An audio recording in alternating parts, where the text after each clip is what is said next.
സ്വാഗതം. കഴിഞ്ഞ ദിവസം കേരളത്തിലെ ഹയർ സെക്കൻഡറി അധ്യാപകരുടെ ഒരു സംഘടന കോഴിക്കോട് വാർത്താസമ്മേളനം നടത്തി ചില കാര്യങ്ങൾ പറയുകയുണ്ടായി. വിദ്യാർത്ഥികളിൽ നിന്ന് ഉണ്ടാകുന്ന ഭീഷണിപ്പെടുത്തൽ അല്ലെങ്കിൽ വിദ്യാർത്ഥികളുടെ അരഗൻ ബിഹേവിയർ അത് നിയന്ത്രിക്കാൻ അധ്യാപകർക്ക് കഴിയാതെ വരുന്നു. ഇതെങ്ങനെയാണ് കൈകാര്യം ചെയ്യേണ്ടത് എന്ന് അധ്യാപകർക്ക് അറിയില്ല.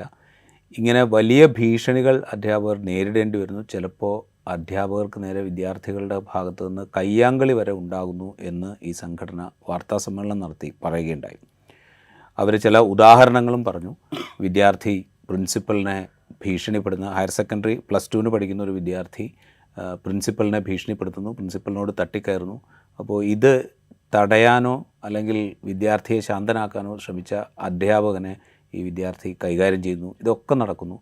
ഈ സംഭവം രക്ഷിതാവിനെ വിളിച്ചുകൊണ്ട് വരണം എന്ന് വിദ്യാർത്ഥിയോട് ആവശ്യപ്പെട്ടപ്പോൾ പ്രിൻസിപ്പലിൻ്റെ മുമ്പാകെ വന്ന രക്ഷിതാവ് വിദ്യാർത്ഥി ചെയ്തതാണ് ശരി എന്ന് പറഞ്ഞു എന്നാണ് അധ്യാപകരുടെ സംഘടന പറയുന്നത്. ഇത് ഒറ്റപ്പെട്ട സംഭവമല്ല. നമ്മുടെ മുമ്പിൽ തന്നെ പല ഉദാഹരണങ്ങളുണ്ട്. ഇപ്പോൾ പാലക്കാട് ജില്ലയിലെ ഒരു സ്കൂളിൽ ഒരു വിദ്യാർത്ഥി ഹെഡ് മാഷോട് തട്ടിക്കയറുന്നതിൻ്റെ ദൃശ്യങ്ങൾ പുറത്തു വന്നിരുന്നു. ആ ദൃശ്യം പുറത്തുവിട്ടത് ഒരു പ്രശ്നമാണ്. അതിൻ്റെ പുറത്ത് ബാലാവകാശ കമ്മീഷൻ ഇടപെടുകയും ചെയ്തത് ഇടപെടേണ്ട വിഷയം തന്നെയാണ്. ആ ദൃശ്യം പുറത്തു വരാൻ പാടില്ലാത്തതായിരുന്നു. പക്ഷേ വിദ്യാർത്ഥി എന്തുകൊണ്ടിങ്ങനെ പെരുമാറി എന്നുള്ളതും അതിലേക്ക് വിദ്യാർത്ഥി എങ്ങനെ എത്തിപ്പെട്ടു എന്നുള്ളതൊക്കെ പഠിക്കേണ്ട വിഷയമാണ്. അപ്പോൾ ഇതൊരു ഒറ്റപ്പെട്ട സംഭവമല്ല. കോഴിക്കോട് ജില്ലയിലെ അധ്യാപകരുടെ സംഘടനയാണ് ഈ വാർത്താസമ്മേളനം നടത്തിയത്. ഒരുപക്ഷെ കേരളത്തിലെ അങ്ങോളം ഇങ്ങോളമുള്ള വിദ്യാഭ്യാസ സ്ഥാപനങ്ങളിൽ +2, +1, +2 മാത്രമായിരിക്കില്ല, ഒരുപക്ഷെ ഹൈസ്കൂൾ മുതൽ അങ്ങോട്ടുള്ള ക്ലാസ്സുകളിലെ അധ്യാപകർ ഈ പ്രശ്നം അഭിമുഖീകരിക്കുന്നുണ്ടാകും. ഇതെങ്ങനെ കൈകാര്യം ചെയ്യണം, ഇത് എന്തുകൊണ്ടുണ്ടാകുന്നു, ഇതേക്കുറിച്ചൊക്കെ ഗൗരവമുള്ള ആലോചനകൾ വേണമെന്ന ആവശ്യമാണ് സത്യം പറഞ്ഞാൽ ആ സംഘടന മുന്നോട്ട് വെച്ചത്. അങ്ങനെ ഒരു ആലോചന നടക്കുന്നുണ്ടോ? ഇത്തരം സംഗതികളെക്കുറിച്ച് നമ്മളുടെ സിസ്റ്റം, എഡ്യൂക്കേഷണൽ സിസ്റ്റം കൃത്യമായി മനസ്സിലാക്കിയിട്ടുണ്ടോ? ഇതേക്കുറിച്ചൊക്കെയാണ് നമ്മൾ ഈ സ്പെഷ്യൽ ഡിബേറ്റിൽ ഇന്ന് സംസാരിക്കുന്നത്. നമുക്കൊപ്പം ഉള്ളത് ഡോക്ടർ CP അഷ്റഫും ഡോക്ടർ വി മുഹമ്മദുമാണ്. ഇവർ രണ്ടുപേരും ദീർഘകാലമായി വിദ്യാഭ്യാസ രംഗത്ത് പ്രവർത്തിക്കുന്ന ആളുകളാണ്. ഡോക്ടർ CP അഷ്റഫ് ആണെങ്കിൽ നേരത്തെ അധ്യാപകനായിരുന്നു, വിദ്യാഭ്യാസ സ്ഥാപനങ്ങളുടെ ചുമതല വഹിച്ചിട്ടുണ്ട്. ഇപ്പോൾ അതിൽ നിന്ന് മാറി വിദ്യാഭ്യാസ ഗവേഷണ പ്രവർത്തനങ്ങളുമായി ബന്ധപ്പെട്ടാണ് അദ്ദേഹം പ്രവർത്തിക്കുന്നത്.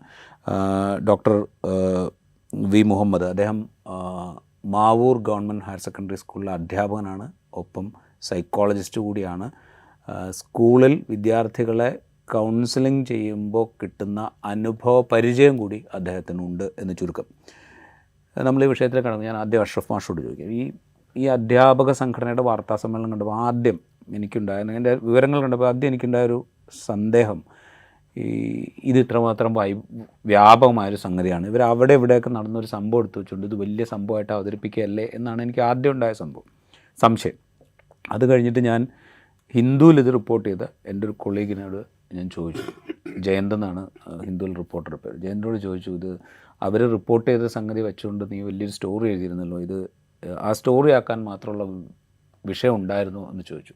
അപ്പോഴാണ് ജയന്ത് എന്നോട് പറഞ്ഞത്, ഞാൻ ഇതുമായി ബന്ധപ്പെട്ട് സ്കൂൾ കൗൺസിലേഴ്സിനുമായിട്ട്, സ്കൂളിൽ കൗൺസിലിംഗ് നടത്തുന്ന ആളുകളൊക്കെ ആയിട്ട് സംസാരിച്ചു, ഇതൊരു വലിയ വിഷയമാണ്, നമ്മൾ പറയുന്ന പോലെ ഒറ്റപ്പെട്ട സംഭവമായിട്ട് ഇതിനെ കാണാൻ കഴിയില്ല എന്നാണ് പറഞ്ഞത്. എത്രത്തോളം ഗൗരവമുള്ളൊരു വിഷയമാണ് ഇത് സത്യം?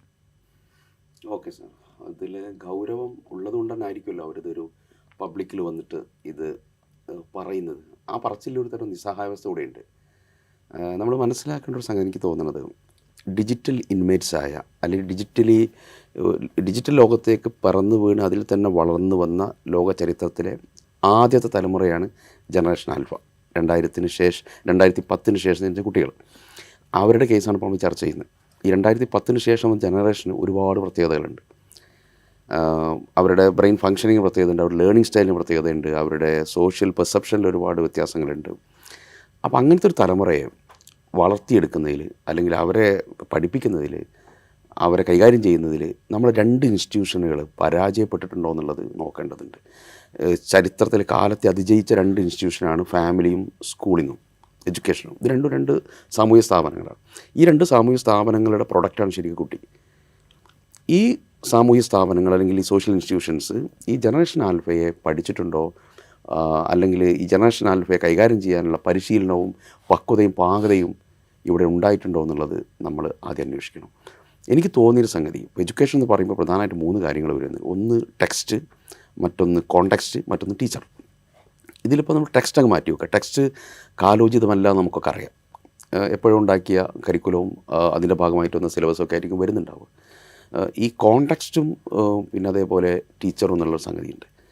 ഇത് എത്ര കണ്ട് ഒരു കുട്ടികളെ, പ്രത്യേകിച്ച് ഒരുപാട് പ്രത്യേകതകൾ ഈ തലമുറയെ നന്നായിട്ട് കൈകാര്യം ചെയ്യാൻ എൻറിച്ച്ഡ് ആണ്, എംപവേർഡ് ആണ് എന്നുള്ളത് നമ്മൾ പരിശോധിക്കേണ്ടതുണ്ട്. കാരണം അതിൽ മാറ്റങ്ങൾ കൊണ്ടുവരാൻ എളുപ്പമാണ്. നമ്മൾ ബേസിക്കലി നമ്മുടെ എഡ്യൂക്കേഷൻ ഇൻഫ്രാസ്ട്രക്ചർ ഒട്ടും ഇതിന് പാകമല്ല എന്നുള്ളത് നമുക്കറിയാവുന്ന കാര്യം. സാർ പറഞ്ഞു, ഈ ഒരു നെഗറ്റീവ് ബയാസിൻ്റെ അകത്ത് വർക്ക് ചെയ്യുന്നുണ്ടാവും. അതായത് ഇത് മാത്രമാണ് ജനറേഷൻ ആൽഫ എന്ന് നമുക്ക് പറയാൻ പറ്റില്ല. ഒരുപാട് നല്ല കാര്യങ്ങൾ ഈ കുട്ടികൾക്കിടെ നടക്കുന്നുണ്ട്. പക്ഷേ ഏത് സ്ഥലത്ത് നടക്കുന്നത് പോലെ ഈ നെഗറ്റീവ് ഇൻസിഡൻസിന് എന്ത് ചെയ്യും, ഒരു എപ്പോഴും ഹൈപ്പ് കിട്ടും. പ്രത്യേകിച്ച് സോഷ്യൽ മീഡിയ വളരെ ആക്റ്റീവായ കാലത്ത് ആർക്കും ഇത് മൂടി വെക്കാൻ പറ്റില്ല. അപ്പോൾ ഇതൊരു സീരിയസ് ആയ കൺസേൺ തന്നെയാണ്. അപ്പോൾ എനിക്ക് തോന്നുന്നതിനകത്ത് ഒരു എഡ്യൂക്കേഷൻ സിസ്റ്റത്തിന് മാത്രം, അല്ലെങ്കിൽ നമ്മുടെ ഒരു എഡ്യൂക്കേഷൻ ഡിപ്പാർട്ട്മെൻറ്റ് മാത്രം അഡ്രസ്സ് ചെയ്യാവുന്നൊരു പ്രശ്നമല്ലത്. കാരണം അത്ര കണ്ട് എംപവേർഡ് അല്ല നമ്മുടെ സിസ്റ്റം. ഞാൻ വരാം. മാഷ്ക്ക് എന്താ തോന്നുന്നത്? ഇപ്പോൾ ഇത് പറഞ്ഞ പോലെ ഇതൊരു വിശാലമായ വിഷയമാണ്. പക്ഷേ അതൊരു ഇമ്മീഡിയറ്റ് ത്രെട്ട് അവിടെ ഉണ്ടല്ലോ. എന്താണെങ്കിലും അതിനെ നമ്മൾ അഡ്രസ്സ് ചെയ്യണം. അതാണല്ലോ ഇപ്പോൾ അധ്യാപകർ പറയുന്നത്, ഞങ്ങൾക്കിത് കൈകാര്യം ചെയ്യാൻ പറ്റുന്നില്ല, അല്ലെങ്കിൽ ഞങ്ങൾക്കിത് വേണ്ട വിധത്തിൽ അഡ്രസ്സ് ചെയ്യാൻ പറ്റുന്നില്ല എന്ന് പറയുമ്പോൾ ഒരു ഇമ്മീഡിയറ്റ് ത്രെട്ട് അവിടെ ഉണ്ട്. ഇപ്പോൾ കുട്ടികൾ തന്നെ ഗ്യാങ്ങപ്പ് ചെയ്തിട്ട് സ്കൂളിന് പുറത്ത് അടി കൂടുന്നതിൻ്റെ കാഴ്ച നമ്മൾ കാണുന്നുണ്ട്. അങ്ങനെ അടി കൂടിയതിൻ്റെ ഇടയിൽ ഒരു കുട്ടി മരിച്ച വാർത്ത നമുക്ക് കഴിഞ്ഞ വർഷം കേൾക്കേണ്ടി വന്നു. ഇപ്പോൾ ഈ വർഷം പറഞ്ഞതിന് ശേഷം പലകുറി കുട്ടികൾ തമ്മിൽ തല്ലിയതും ഭീകരമായ മർദ്ദനമായിട്ടതും ഒക്കെ നമ്മൾ കണ്ടു. ഇതിന് പുറമെയാണ് അധ്യാപകർ വന്നിട്ട് ഞങ്ങൾ കൂടി ആക്രമിക്കപ്പെടുമോ എന്നുള്ള ഭയമുണ്ട് എന്ന് പറയുന്നത്. അപ്പോൾ ഒരു ഇമ്മീഡിയറ്റ് പ്രശ്നം അവിടെ ഉണ്ട്. ഇത് ഇപ്പം അഷ്റഫ് മാഷ് പറഞ്ഞ കുറച്ച് വിശാലമായ സംഗതിയാണ്. ഈ ഇമ്മീഡിയറ്റ് ത്രെട്ടിനെ നമ്മൾ എങ്ങനെ ഹാൻഡിൽ ചെയ്യുക? അതവിടെ ഉണ്ടോ? പറഞ്ഞതുപോലെ ഒരു ഇമ്മീഡിയറ്റ് ത്രെട്ട് എന്ന് പറയുന്നത് പല സ്കൂളുകളിലും ഉണ്ട് എന്നുള്ളതൊരു യാഥാർത്ഥ്യമാണ്. ഇപ്പോൾ ഒരു സ്കൂൾ അധ്യാപകൻ എന്നുള്ള നിലക്ക്, അല്ലെങ്കിൽ ഈ മേഖലയിൽ കുറച്ചുകൂടി കുട്ടികളെ കാണുന്ന ഒരു വ്യക്തി എന്നുള്ള നിലക്ക് എനിക്ക് പറയാൻ പറ്റും ത്രെട്ട് ഉണ്ട്. പക്ഷേ ഈ ത്രെട്ട് പഠിക്കുന്നുണ്ടോ എന്നുള്ളത്, എന്തുകൊണ്ട് എന്നുള്ളത് നമ്മൾ വാർത്തയാവുന്നു. അതേപോലെ തന്നെ നമ്മൾ ഈ കാര്യങ്ങൾ ചർച്ച ചെയ്യുന്നു. കുട്ടികളുടെയും അധ്യാപകരുടെയും സ്കൂൾ പശ്ചാത്തലത്തെ പറഞ്ഞാൽ ഈ ഒരു സ്കൂളിംഗ് എന്ന് പറയുന്ന സിസ്റ്റത്തെക്കുറിച്ച് നമ്മൾ വേണ്ട പോലെ പഠിക്കുന്നുണ്ടോ എന്നുള്ളത് നമ്മൾ ആലോചിക്കേണ്ട ഒരു കാര്യമാണ്. അതുപോലെ തന്നെ ഇത്തരം കാര്യങ്ങൾ കൈകാര്യം ചെയ്യുന്നതിന് അധ്യാപകർ എത്രത്തോളം എംപവേർഡാണ്. കാലത്തിനനുസരിച്ച് ഇപ്പോൾ പറഞ്ഞാൽ ആൽഫ ജനറേഷൻ്റെ കാര്യം പറഞ്ഞു. ഈ കുട്ടികളെ ഡീല് ചെയ്യുന്നതിന് നമ്മുടെ അധ്യാപകർ എത്രമാത്രം ട്രെയിൻഡാണ്, അവർക്ക് എത്രമാത്രം അതിനുള്ള പരിശീലനം കിട്ടുന്നുണ്ട്. അധ്യാപകൻ്റെ മുമ്പിൽ എക്കാലത്തും ഉണ്ടാവുന്നത് സിലബസ് പഠിപ്പിച്ച് തീർക്കുക എന്ന് പറയുന്ന ഒരു കാര്യത്തിൻ്റെ അപ്പുറത്തേക്ക് കുട്ടികളുമായിട്ട് ഇടപെട്ടിട്ട് ഇപ്പോഴും രക്ഷിതാക്കളും ചോദിക്കുക, സ്വാഭാവികമായിട്ട് നമ്മളോട് സിസ്റ്റവും ചോദിക്കുക. നമ്മുടെ മുമ്പിൽ പരീക്ഷ തന്നെയാണല്ലോ. പരീക്ഷയ്ക്ക് പാഠം തീർന്നിട്ടില്ലെങ്കിൽ, മാർക്ക് കിട്ടിയിട്ടില്ലെങ്കിൽ, A+ കിട്ടിയിട്ടില്ലെങ്കിൽ, അതാണ് ഒരു രക്ഷിതാവും അന്വേഷിക്കുന്നില്ല എൻ്റെ കുട്ടി സോഷ്യലി നന്നായോ, അല്ലെങ്കിൽ ഒരു സമൂഹത്തിൽ ഇടപെടാൻ പറ്റുന്ന കാര്യം നിങ്ങളുടെ സ്കൂളിൽ നിന്ന് എന്തെങ്കിലും കൊടുക്കുന്നുണ്ടോ. ഒരു സിസ്റ്റം ചോദിക്കുന്നില്ലേ ഒരു കാര്യങ്ങൾ, നമ്മൾ ജനറലി പറയല്ലാതെ. അപ്പോൾ നമ്മുടെ കുട്ടികൾക്ക് പാഠത്തിൻ്റെ അപ്പുറത്തേക്ക് കിട്ടേണ്ട കുറേ സംഗതികൾ ചെറിയ ക്ലാസ്സിൽ നിന്ന് കിട്ടിത്തുടങ്ങേണ്ടതുണ്ട് എന്നുള്ളതാണ് അതിലെൻ്റെ ഒരു അഭിപ്രായം. നമ്മളെങ്ങനെ മുതിർന്നവരോട്, എങ്ങനെ പിന്നെ പിയേഴ്സിനോട്. ഇപ്പോൾ രസകരമായ ഹയർ സെക്കൻഡറിയിൽ അടിയിലേക്ക് പോവുകയാണെങ്കിൽ രസകരം എന്ന് പറഞ്ഞാൽ +1 കുട്ടി കുപ്പായത്തിൻ്റെ കുടുക്ക് ഒന്ന് അഴിഞ്ഞു പോയാൽ ഇതാണ് അടിയുടെ കാരണം. അപ്പം നമ്മളിത് ചോദിക്കുമ്പം പറയുന്നത് കഴിഞ്ഞ കൊല്ലം ഞങ്ങൾ കൊടുക്കിടാത്തത് കൊണ്ട് ഞങ്ങളുടെ സീനിയേഴ്സ് ചെയ്തിട്ടുണ്ട്, നമ്മൾ എവിടെയെങ്കിലും തീർക്കണ്ടേ. അപ്പോൾ ഈ കുട്ടിക്ക് ഈ ഒരു കാര്യം ഇങ്ങനെ വളരെ ചെറിയ കാര്യങ്ങളിൽ നിന്നാണ് ഇത് വരുന്നത്. ഇത് അധ്യാപകൻ്റെ അടുത്ത് എത്തുന്ന സമയത്ത് ഇത് ഡീല് ചെയ്യുന്ന രീതി അധ്യാപകൻ അറിയേണ്ടതുണ്ട്. അതും ഈ അറ്റൻഷൻ സ്പാൻ വളരെ കുറവുള്ള കുട്ടികളെ ഡീൽ ചെയ്യുന്ന സമയത്ത്. അപ്പോൾ സാധാരണഗതിയിൽ നമ്മളതിൻ്റെ ഒരു രീതി കാണുകയാണെങ്കിൽ രക്ഷിതാവിനെ ഇരുത്തും, കുട്ടിയെ ഒരിക്കലും ഇരുത്തില്ല. എന്നിട്ട് അവിടെ വെച്ച് പിന്നെ കുട്ടിയെ നിർത്തിക്കൊണ്ട് കുട്ടിയെ രക്ഷിതാവിൻ്റെ മുമ്പിൽ വെച്ചും മറ്റധ്യാപകരുടെ മുമ്പിൽ വെച്ചും നമ്മളിത് ഡീൽ ചെയ്യുന്ന സമയത്ത് കുട്ടി സ്വാഭാവികമായിട്ട് കൗമാരപ്രായത്തിലുള്ളൊരു കുട്ടി അവൻ പ്രതികരിക്കാൻ വിചാരിക്കാത്ത രീതിയിൽ പ്രതികരിച്ചേക്കാം. ഇവിടെയൊക്കെ നമുക്ക് ട്രെയിനിങ്ങുകളുടെ രണ്ട് വാക്കുകളുടെ ഇത് പറഞ്ഞു. ഒന്ന് അധ്യാപകനെ എംപവർ ചെയ്യുക എന്ന് പറഞ്ഞു, രണ്ടാമത്തത് ഡീൽ ചെയ്യുക എന്ന് പറഞ്ഞു. എംപവർ ചെയ്യുക എന്ന് പറയുമ്പോൾ ഇത്തരം ഒരു സിറ്റുവേഷൻ നമ്മുടെ സ്കൂളുകളിലൊക്കെ ഡെവലപ്പ് ചെയ്ത് വന്നുകൊണ്ടിരിക്കുന്നുണ്ട്. കുട്ടികൾ ഇങ്ങനെ അരഗൻ്റായി വരുന്നുണ്ട്. അതിന് പല കാരണങ്ങളുണ്ട്. ഇത് മനസ്സിലാക്കിയാൽ മാത്രമേ എങ്ങനെ എംപവർ ചെയ്യണം എന്ന് നമുക്ക് പറയാൻ പറ്റുള്ളൂ. ഇത് മനസ്സിലാക്കിയിട്ട് ഇത് മനസ്സിലാക്കുക എന്ന് പറഞ്ഞാൽ ഇതൊരു സിസ്റ്റം മനസ്സിലാക്കണം. ഗവേൺ ചെയ്യുന്നൊരു സിസ്റ്റം മനസ്സിലാക്കിയാലാണ് നമുക്കതിനെ ഡീൽ ചെയ്യാൻ പറ്റുള്ളൂ. അങ്ങനത്തെ ഒരു ശ്രമം നടക്കുന്നുണ്ടോ? അത് എംപവർ ചെയ്യാൻ മാത്രമല്ല, ഇതിൻ്റെ രണ്ടാം ഘട്ടമായി ഡീൽ ചെയ്യുക എന്ന് പറയുന്നൊരു സംഗതിയിലേക്ക് എത്താൻ പറ്റുള്ളൂ. അങ്ങനത്തെ ഒരു ശ്രമം നടക്കുന്നുണ്ടോ? അങ്ങനത്തെ ശ്രമം നടക്കുന്നുണ്ടോ എന്ന് ചോദിച്ചു കഴിഞ്ഞാൽ ഉപരിപ്ലവമായിട്ട് നടക്കുന്നുണ്ട്. പക്ഷെ ഒരാഴത്തിലുള്ള പഠനങ്ങളോ ഇടപെടലുകളോ നടക്കുന്നതായിട്ട് തോന്നുന്നില്ല. നമ്മൾ ശരിക്ക് ഞാൻ നേരത്തെ പറഞ്ഞതുപോലെ ഇത് ചെറിയ ക്ലാസ്സിൽ നിന്ന് തുടങ്ങണം.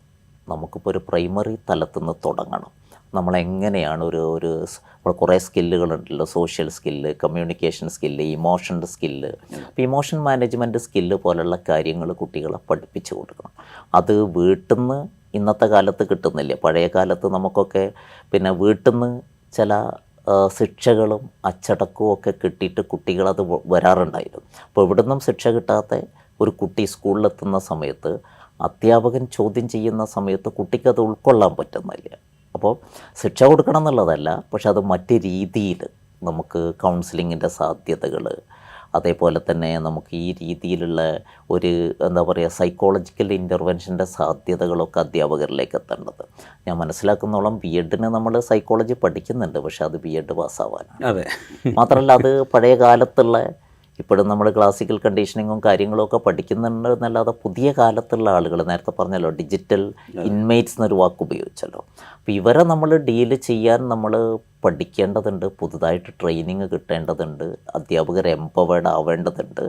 അതിനുള്ള സാധ്യതകൾ സിസ്റ്റത്തിൻ്റെ ഭാഗത്തുനിന്ന് ഉണ്ടാവേണ്ടതുണ്ട്. എങ്കിലേ നമുക്കതിൽ ഈ ഒരു ഇമ്മീഡിയറ്റ് ത്രെട്ടിനെ ഇമ്മീഡിയറ്റായി കണ്ടുകൊണ്ട് കാലോചിതമായിട്ട് അതിനെ പഠിച്ച് അതിൽ ഇമ്മീഡിയറ്റ് ആയിട്ടുള്ള ഇടപെടലുകൾ നടത്തേണ്ടതുണ്ട് എന്നുള്ളതാണ് അതിൽ തോന്നിയിട്ടുള്ളത്. ഞാനിവിടെ ചോദിച്ച ചോദ്യം തന്നെ അഷ്റഫ് മാഷോട് ചോദിക്കുക. ഈ എംപവർ ചെയ്യുക എന്ന് പറഞ്ഞാൽ അതൊരു ചെറിയ പരിപാടിയല്ല. കാരണം വളരെ ഡെലിക്കേറ്റ് ആയിട്ടുള്ള ഒരു ഗ്രൂപ്പിനെയാണ് അധ്യാപകൻ കൈകാര്യം ചെയ്യുന്നത്. നമ്മൾ എന്തൊക്കെ പറഞ്ഞാലും, ഇപ്പോൾ ഒരു ഉദാഹരണം പറഞ്ഞു കഴിഞ്ഞാൽ, അധ്യാപകർ വഴക്ക് പറഞ്ഞു എന്നുള്ളത് കൊണ്ട് പോയി എന്താ പറയുക ജീവൻ അവസാനിപ്പിക്കുന്ന കുട്ടികളെ നമ്മൾ കണ്ടിട്ടുണ്ട്. അപ്പോൾ അധ്യാപകനെ സംബന്ധിച്ച് അതൊരു ഭയമാണ്, ത്രെട്ടാണ്. കാരണം വെച്ച് കഴിഞ്ഞാൽ ഈ കുട്ടി എങ്ങനെയാണ് ബിഹേവ് ചെയ്യുക എന്നുള്ളത് അധ്യാപകൻ അറിയില്ല. അതേസമയം അധ്യാപകരോട് വളരെ വയലൻ്റായി പെരുമാറുന്ന വിദ്യാർത്ഥികൾ അവിടെ ഉണ്ട് താനും. അപ്പോൾ ഈ എംപവർമെൻ്റ് എന്ന് പറയുന്നത് നമ്മൾ പറയുന്നത് പോലെ ഈ എളുപ്പത്തിൽ അങ്ങനെ നടക്കുന്നൊരു കാര്യമല്ലോ. വളരെ സിസ്റ്റമാറ്റിക് ആയിട്ടുള്ള ആലോചനകളും തയ്യാറെടുപ്പുകളും ഒക്കെ ആവശ്യമാണല്ലോ. നമ്മൾ വെറുതെ എല്ലാ കൊല്ലവും അക്കാഡമിക് ഇയർ ആരംഭിക്കുന്നു, പാഠപുസ്തകങ്ങളെല്ലാം കൃത്യമായിട്ട് എത്തിയോ എന്നുള്ളത് ഉറപ്പാക്കുന്നു, പിന്നെ മഴ കൂടുന്ന ദിവസം അവധി കൊടുക്കുന്നു. ഇങ്ങനെയുള്ള വളരെ ചട്ടപ്പടി അങ്ങ് പോയാൽ തീരുന്നൊരു കാര്യമല്ലല്ലോ ഇത്. തീർച്ചയായിട്ടും സാറ് പറഞ്ഞ പോലെ നമ്മളെ സിസ്റ്റത്തിനെ ഈ പുതിയ ജനറേഷൻ അനുസരിച്ച് റീഡിഫൈൻ ചെയ്യലാണ് എംപവർമെൻറ്റിൻ്റെ ആദ്യത്തെ സ്റ്റെപ്പ് എന്ന് എനിക്ക് തോന്നുന്നു. ഈ ജനറേഷൻ എന്താ വേണ്ടത്, അവർക്കെന്താ മിസ്സാവുന്നത്? ഈ മിസ്സാവുന്നതിൻ്റെ കുറേ മാനിഫെസ്റ്റേഷനാണ് എന്ത് ചെയ്യുന്നത്, ഇവർ പുറത്ത് കാണിക്കുന്നത്. കുട്ടികൾ ഒരുപാട് ഫ്രസ്ട്രേറ്റഡ് ആണെന്നേ, ഒരുപാട് ഫ്രസ്ട്രേറ്റഡാണ്. ഒന്ന് ഓവർ എക്സ്പോഷർ സ്ക്രീനിലേക്ക്. ഈ ഡിജിറ്റൽ ഇൻമേറ്റ്സിൻ്റെ ഏറ്റവും വലിയ പ്രത്യേകത അവർ മൾട്ടി ടാസ്ക്ഡാണ് ഡിജിറ്റൽ പ്ലാറ്റ്ഫോമിൽ, പക്ഷേ ഓവർ എക്സ്പോസ്ഡാണ്. ഈ ഓവർ എക്സ്പോസ്ഡായ കുട്ടിക്കുണ്ടാകുന്ന ആങ്സൈറ്റി ഡിസോർഡർ, ഇപ്പോൾ ഫോമോ വളരെ വ്യാപകമായി ഡിസ്കസ് ചെയ്യുന്ന സാധനം, ഫിയർ ഓഫ് മിസ്സിങ് ഔട്ട്. ഓവറായിട്ട് ഇതിൻ്റെ അകത്ത് കളിക്കുമ്പോൾ മറ്റു മനുഷ്യരുടെ ലൈഫിലെ ഏറ്റവും സെലിബ്രേറ്റീവ് മൊമെൻറ്റ്സാണ് ഇതിൻ്റെ അകത്ത് ഷെയർ ചെയ്യപ്പെടുന്നത്. അപ്പം എനിക്കിതൊന്നും ഇല്ലെങ്കിൽ അപ്പം എങ്ങനെയെങ്കിലും പിന്നെ ശ്രദ്ധിക്കപ്പെടണം, എങ്ങനെ അറ്റൻഷൻ കിട്ടണം, എങ്കിലേ എന്ത് ചെയ്യുള്ളൂ എനിക്കിവിടെ നിലനിൽപ്പല്ലോ എന്നുള്ള ഒരു സാധനത്തിൻ്റെ അകത്തോട്ട് നമ്മുടെ ജനറേഷൻ പോകുന്നുണ്ട്. ഈ ആങ്സൈറ്റി ഡിസോർഡർ കുട്ടിയിലുണ്ട്, ഈ ഫോമോ ഉണ്ട് കുട്ടിയിൽ. ഈ ഫോമൊക്കെ പകരം ജോമോ വരണം എന്നാണ് പറയുക. ജോമോ എന്ന് പറഞ്ഞാൽ ജോയ് ഓഫ് മിസ്സിങ് ഔട്ട്.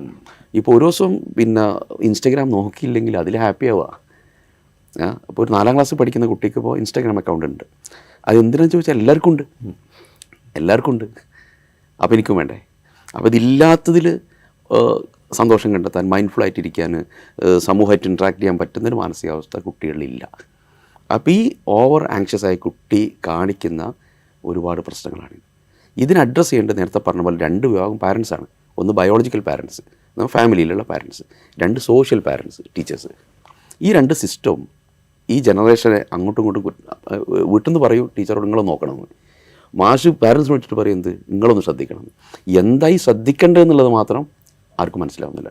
അവിടെ സാർ നേരത്തെ പറഞ്ഞ ഇതിനാഴത്തിൽ പഠിക്കുന്നുണ്ടോ എന്നുള്ളൊരു സാധനമുണ്ട്, ഇല്ല എന്നുള്ളതാണ്.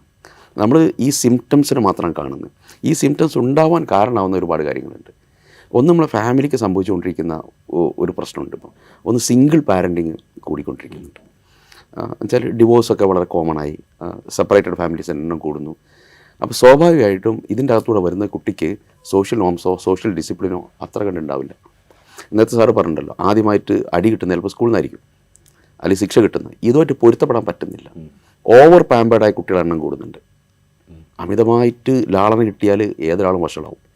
ഈ വഷളായ കുട്ടികളെയാണ് എന്ത് ചെയ്യുന്നത്, ഒരുപാട് കുട്ടികളാണ് സ്കൂളിലേക്ക് വരുന്നത്.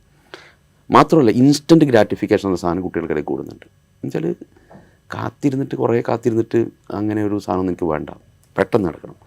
ഇപ്പോൾ ഒരു വീഡിയോ പോസ്റ്റ് കഴിഞ്ഞാൽ മിനിറ്റുകൾക്കകം ഒരു 150 ലൈക്ക് കിട്ടും. ആ ഡോപ്പമിൻ ട്രാപ്പിൽ ഇവർ വീഴുവാണ്. ആ ഡോപ്പമിൻ്റെ ഒരു ഭയങ്കര ഫ്രഷ് അവർക്കുണ്ട്, ആ ഗ്രാറ്റിഫിക്കേഷൻ്റെ ആ റിവാർഡിൻ്റെ അകത്ത്. അതിൻ്റെ അകത്ത് വീണിട്ട് ലോങ് ടൈമിലേക്ക് ഫോക്കസ്ഡ് ആവുന്ന ഒരു ജീവിത വീക്ഷണം കുട്ടികൾക്ക് മിസ്സാവുന്നുണ്ട്. ഇത് മിസ്സാവണം എങ്ങനെയെന്ന് ചോദിച്ചാൽ ഈ രണ്ട് ഏജൻസികൾക്ക് അപ്പുറത്തേക്ക് ഒരു ഡിജിറ്റൽ വേൾഡ് കുട്ടി എന്ത് ചെയ്യുന്നുണ്ട്, വല്ലാതെ ഗവേൺ ചെയ്യുന്നുണ്ട്. രണ്ട് ഏജൻസികൾ ഹെൽപ്ലെസ് ആവുന്നത് അതുകൊണ്ടാണ്. കാരണം ഈ രണ്ട് ഏജൻസികൾ എന്ന് പറയുമ്പോഴേ, അപ്പോൾ ഞാൻ ചോദിക്കുന്നത്, ഇപ്പോൾ 8ാം ക്ലാസ് മുതൽ അല്ലെങ്കിൽ 9ാം ക്ലാസ് മുതൽ 10ാം ക്ലാസ് 11, 12 ഈ ക്ലാസ്സുകളിലുള്ള കുട്ടികളുടെ പ്രശ്നത്തെക്കുറിച്ചാണ് നമ്മൾ സംസാരിക്കുന്നത്. അപ്പോൾ ഇത് പക്ഷേ അഡ്രസ്സ് ചെയ്യേണ്ടത് 1ാം ക്ലാസ്സിലോ ചിലപ്പോൾ പ്രീ സ്കൂളിലോ ഒക്കെ അവിടെ മുതൽ അഡ്രസ്സ് ചെയ്ത് വരേണ്ടി വരും. അപ്പോൾ ഈ ട്രെയിനിങ് എന്ന് പറയുന്നത് നമ്മൾ സ്കൂളിൽ മാത്രമുള്ള അധ്യാപകർക്ക് മാത്രം കൊടുത്തിട്ട് കാര്യമില്ല. ഇപ്പുറത്ത് രക്ഷിതാക്കൾ എന്ന് പറയുന്ന ഒരു കമ്മ്യൂണിറ്റി കൂടെ ഇന്ന് പഠിച്ച് ചെയ്യേണ്ട പണിയാണ് പാരൻറ്റിങ് എന്നുള്ളത് ഏറെക്കുറെ അംഗീകരിച്ച് വരുന്നുണ്ട്. പക്ഷെ അത് എത്ര കണ്ട് പാരൻസിനെ എംപവേർഡ് ആക്കുന്ന വർക്ക്ഷോപ്പുകളും കാര്യമില്ല, കോഴ്സ് തന്നെ വേണം ഇതിൻ്റെ അകത്ത്. ഇത് കൃത്യമായിട്ട് സിസ്റ്റമാറ്റിക്കായിട്ട് പഠിക്കുകയും വേണം. ഇത് പഠിച്ച് ചെയ്യേണ്ട പണിയാണ് പാരൻറ്റിങ് എന്നുള്ളത് ഇപ്പോഴും അത്ര ഇങ്ങോട്ട് അംഗീകരിക്കപ്പെട്ടിരുന്നില്ല. കാരണം ആരാ എഡ്യൂക്കേറ്റ് ചെയ്യുക പാരൻസിനെ? അല്ല, അത് പറയുമ്പോൾ ഇപ്പോൾ നമ്മുടെ ഒന്നും ചെറുപ്പകാലത്ത് പാരൻസിനെ ഒന്നും ആരും എഡ്യൂക്കേറ്റ് ചെയ്തിട്ടില്ല. വർക്ക്ഷോപ്പുകൾ ഉണ്ടായിട്ടില്ല, വർക്ക്ഷോപ്പുകൾ പോലും ഇല്ല. ഇപ്പോൾ മിനിമം വർക്ക്ഷോപ്പുകൾ ഉണ്ടെന്ന് വിചാരിക്കുക, ട്രെയിനിങ് കോഴ്സുകളോ വർക്ക്ഷോപ്പുകളോ ഒന്നുമില്ല. പക്ഷേ ഇഷ്യൂസ് ഭയങ്കര ഡിഫറൻ്റാണ്. മുന്നത്തെ ജനറേഷനിലേക്ക് നോക്കി അവരെങ്ങനെ കൈകാര്യം ചെയ്ത് നോക്കിയിട്ട് ചെയ്യായിരുന്നു മുന്നേ. ഇന്നതല്ല. ഈ ജനറേഷൻ പുതിയ കാലത്ത് കുട്ടികളുടെ മുമ്പിലുള്ള കോംപ്ലക്സിറ്റീസ്, ഫാമിലി മുമ്പിലുള്ള കോംപ്ലക്സിറ്റി ഇതല്ല. ഒരു 10 വയസ്സുള്ള കുട്ടി പോൺ വീഡിയോസ് കാണുന്നതിനെക്കുറിച്ച് പഴയ ജനറേഷന് ബേജാറാവേണ്ട കാര്യം ഉണ്ടായില്ലല്ലോ. ഇല്ല. അപ്പം അങ്ങനത്തെ ഒരു ജനറേഷൻ നമ്മുടെ മുമ്പിൽ, എല്ലാം അവൈലബിളായ ഒരു ലോകം, അറിവിന് ഒരിക്കലും അധ്യാപകനെ ഡിപ്പെൻഡ് ചെയ്യാത്തൊരു ലോകം, ആശ്രയിക്കേണ്ട ആവശ്യമില്ല. അപ്പോൾ നമ്മളിപ്പോൾ ഈ 10ാം ക്ലാസ്സിലെ കുട്ടിയോട് ചോദിച്ചാൽ അറിയാം, നീ എങ്ങനെ പരീക്ഷ പാസ്സായത്? അവർ പറയുന്ന 2-3 ഓൺലൈൻ പ്ലാറ്റ്ഫോംസിൻ്റെ പേരുണ്ടാവും. അവരെ ക്ലാസ് സ്ഥിരമായിട്ട് കേൾക്കുന്ന കുട്ടികളായിരിക്കും. കാരണം ആ ക്ലാസ്സാണ് അവർ അട്രാക്റ്റ് ചെയ്യുന്നത്. ആ ക്ലാസ് തലേന്ന് കണ്ടുവന്നിരിക്കുന്ന കുട്ടിയുടെ മുമ്പിൽ ഒരു 45 മിനിറ്റ് 50 മിനിറ്റ് ഒക്കെ ഒരു അധ്യാപകൻ അങ്ങനെ പോയി നിൽക്കുക എന്ന് പറയുമ്പോൾ എന്തൊരു ബോറിംഗ് പരിപാടിയാണ്. കാരണം പുതിയ ജനറേഷൻ ലേണിംഗ് സ്റ്റൈൽ നേരത്തെ പറഞ്ഞ പോലെ അവർ എന്താ പറയുക, ഗെയിമിഫിക്കേഷൻ ലേണിംഗ് വളരെ ഇഷ്ടപ്പെടുന്ന ആളുകളാണ്. ഈ റോട്ട് ലേണിംഗ് ഒന്നും അവരെ കൊണ്ട് പറ്റില്ല. എക്സ്പീരിയൻഷ്യൽ ലേണിംഗ് വളരെ ഇഷ്ടപ്പെടുന്ന ആളുകളാണ്. അവർ മൾട്ടി ടാസ്കിങ് ആണ്. നേരത്തെ മുഹമ്മദ് സാറ് പറഞ്ഞല്ലോ, അറ്റൻഷൻ സ്പാൻ വളരെ കുറവാണ്. രാവിലെ ഒരു മണിക്കൂറൊക്കെ ചിലപ്പോൾ റീൽസ് കണ്ടുവരുന്നൊരു കുട്ടിക്ക് എങ്ങനെയാണ് ഒരു അധ്യാപകൻ്റെ ക്ലാസ് ഒരു 10 മിനിറ്റിലപ്പുറം കേൾക്കാൻ പറ്റും? അപ്പോൾ കുട്ടികൾ അത്രയും ഡിസ്റ്റർബ്ഡാണ്.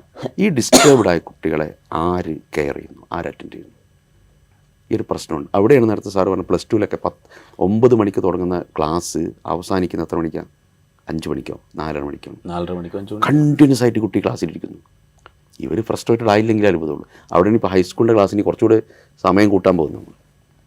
അപ്പോൾ കുട്ടികൾക്ക് ജീവിക്കാൻ ആവശ്യമുള്ള ബേസിക്കായ ന്യൂട്രിയൻസ് ഉണ്ട്. ബേസിക് ന്യൂട്രിയൻസ് എന്ന് പറഞ്ഞാൽ പ്രധാനമായിട്ടും അവരുടെ ഹാപ്പിനെസ് ഹോർമോണാണ്. അതിൽ ഈ ഡോപ്പമിൻ എന്നുള്ളത് ഇൻസ്റ്റൻറ്റ് ഗ്രാറ്റിഫിക്കേഷൻ നൽകുന്ന ഒരു ഹോർമോണാണ്. അതിലപ്പുറത്തേക്ക് സെറോട്ടോണിൻ എന്ന് പറയുന്നൊരു ഹോർമോണുണ്ട്. സെറോട്ടോണിനാണ് നമുക്ക് ലോങ് ടേം ഗോളും അച്ചീവ്മെൻറ്റ്സും മീനിങ് ഫുള്ളായ ലൈഫ് പർപ്പസും ഒക്കെ തരുന്നൊരു സംഗതി. ഇതിൻ്റെ അകത്തോട്ട് പോകാൻ കുട്ടികൾക്കെന്നല്ല മുതിർന്നവർക്ക് പറ്റുന്നില്ല. ഈ താൽക്കാലികമായ റിവാർഡ്, താൽക്കാലികമായ സന്തോഷത്തിൻ്റെ അകത്ത് ഇവരിങ്ങനെ കറങ്ങുന്നുണ്ട്. ഇതിൻ്റെ മുകളിലാണ് ശരിക്കും പണിയെടുക്കേണ്ടി വരും.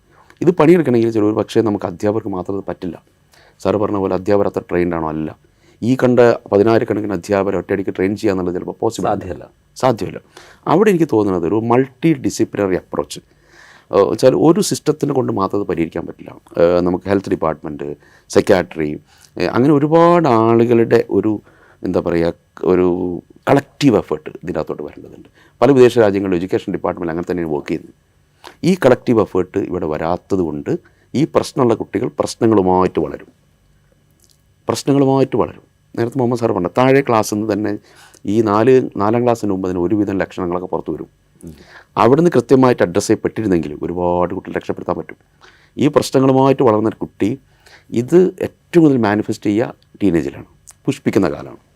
അവിടെയാണ് നമ്മൾ കുട്ടികളെ നന്നാക്കാൻ നോക്കുക. പ്രത്യേകിച്ച് കാര്യമൊന്നും ഉണ്ടാവില്ല അവിടുന്ന്.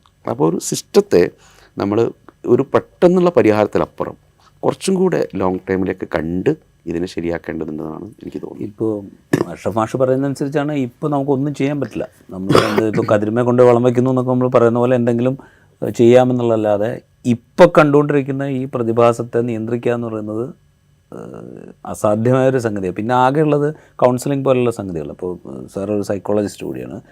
അപ്പോൾ കൗൺസിലിംഗ് നേരത്തെ മുതൽ തന്നെ സർക്കാർ സ്കൂളുകളിലും കേരളത്തിലെ സ്കൂളുകളിൽ വേണം എന്ന് നയപരമായി തീരുമാനിക്കുകയും ചില നിയമനങ്ങൾക്ക് വേണ്ടിയിട്ടുള്ള ശ്രമങ്ങളൊക്കെ നടക്കുകയും ഒക്കെ ചെയ്തിട്ടുണ്ട്. ആ രീതിക്ക് ഇത് കൺട്രോൾ ചെയ്യാൻ പറ്റില്ലേ കുറച്ചൊക്കെ? തീർച്ചയായിട്ടും. കാരണം ഇടപെടലുകൾ തന്നെയാണ് മാറ്റങ്ങൾ ഉണ്ടാക്കുന്നത്. നമ്മൾ പണ്ട് പൊതുവെ പറയാറുണ്ടല്ലോ, അപ്പോൾ നിങ്ങളുടെ കുട്ടികൾ നിങ്ങളുടേതല്ല, നിങ്ങളുടെ കൂടെ വരുന്നു എന്ന് മാത്രം ഖലീൽ ജിബ്രാൻ പറഞ്ഞത് പറയാറുണ്ട്. ഈ കാലഘട്ടത്തിൽ ഇത് 200% ശരിയാണ്. കാരണം നമ്മുടെ കുട്ടികൾ നമ്മളുടേതേ അല്ല. നമ്മുടെ കുട്ടികൾ ഇടപെടുന്നത് പാരൻസും ടീച്ചേഴ്സുമായിട്ട് മാത്രമല്ല, ലോകം മുഴുവനായിട്ടാണ്. നമ്മുടെ കുട്ടികളിപ്പോൾ ഏറ്റവും കൂടുതൽ ആരാധകരുള്ളത് കൊറിയൻ അതിനൊക്കെയാണ്. അപ്പോൾ നമ്മൾ മനസ്സിലാക്കേണ്ടത് നമ്മുടെ കുട്ടികളിപ്പോൾ ആരുടേതോ ആണ്.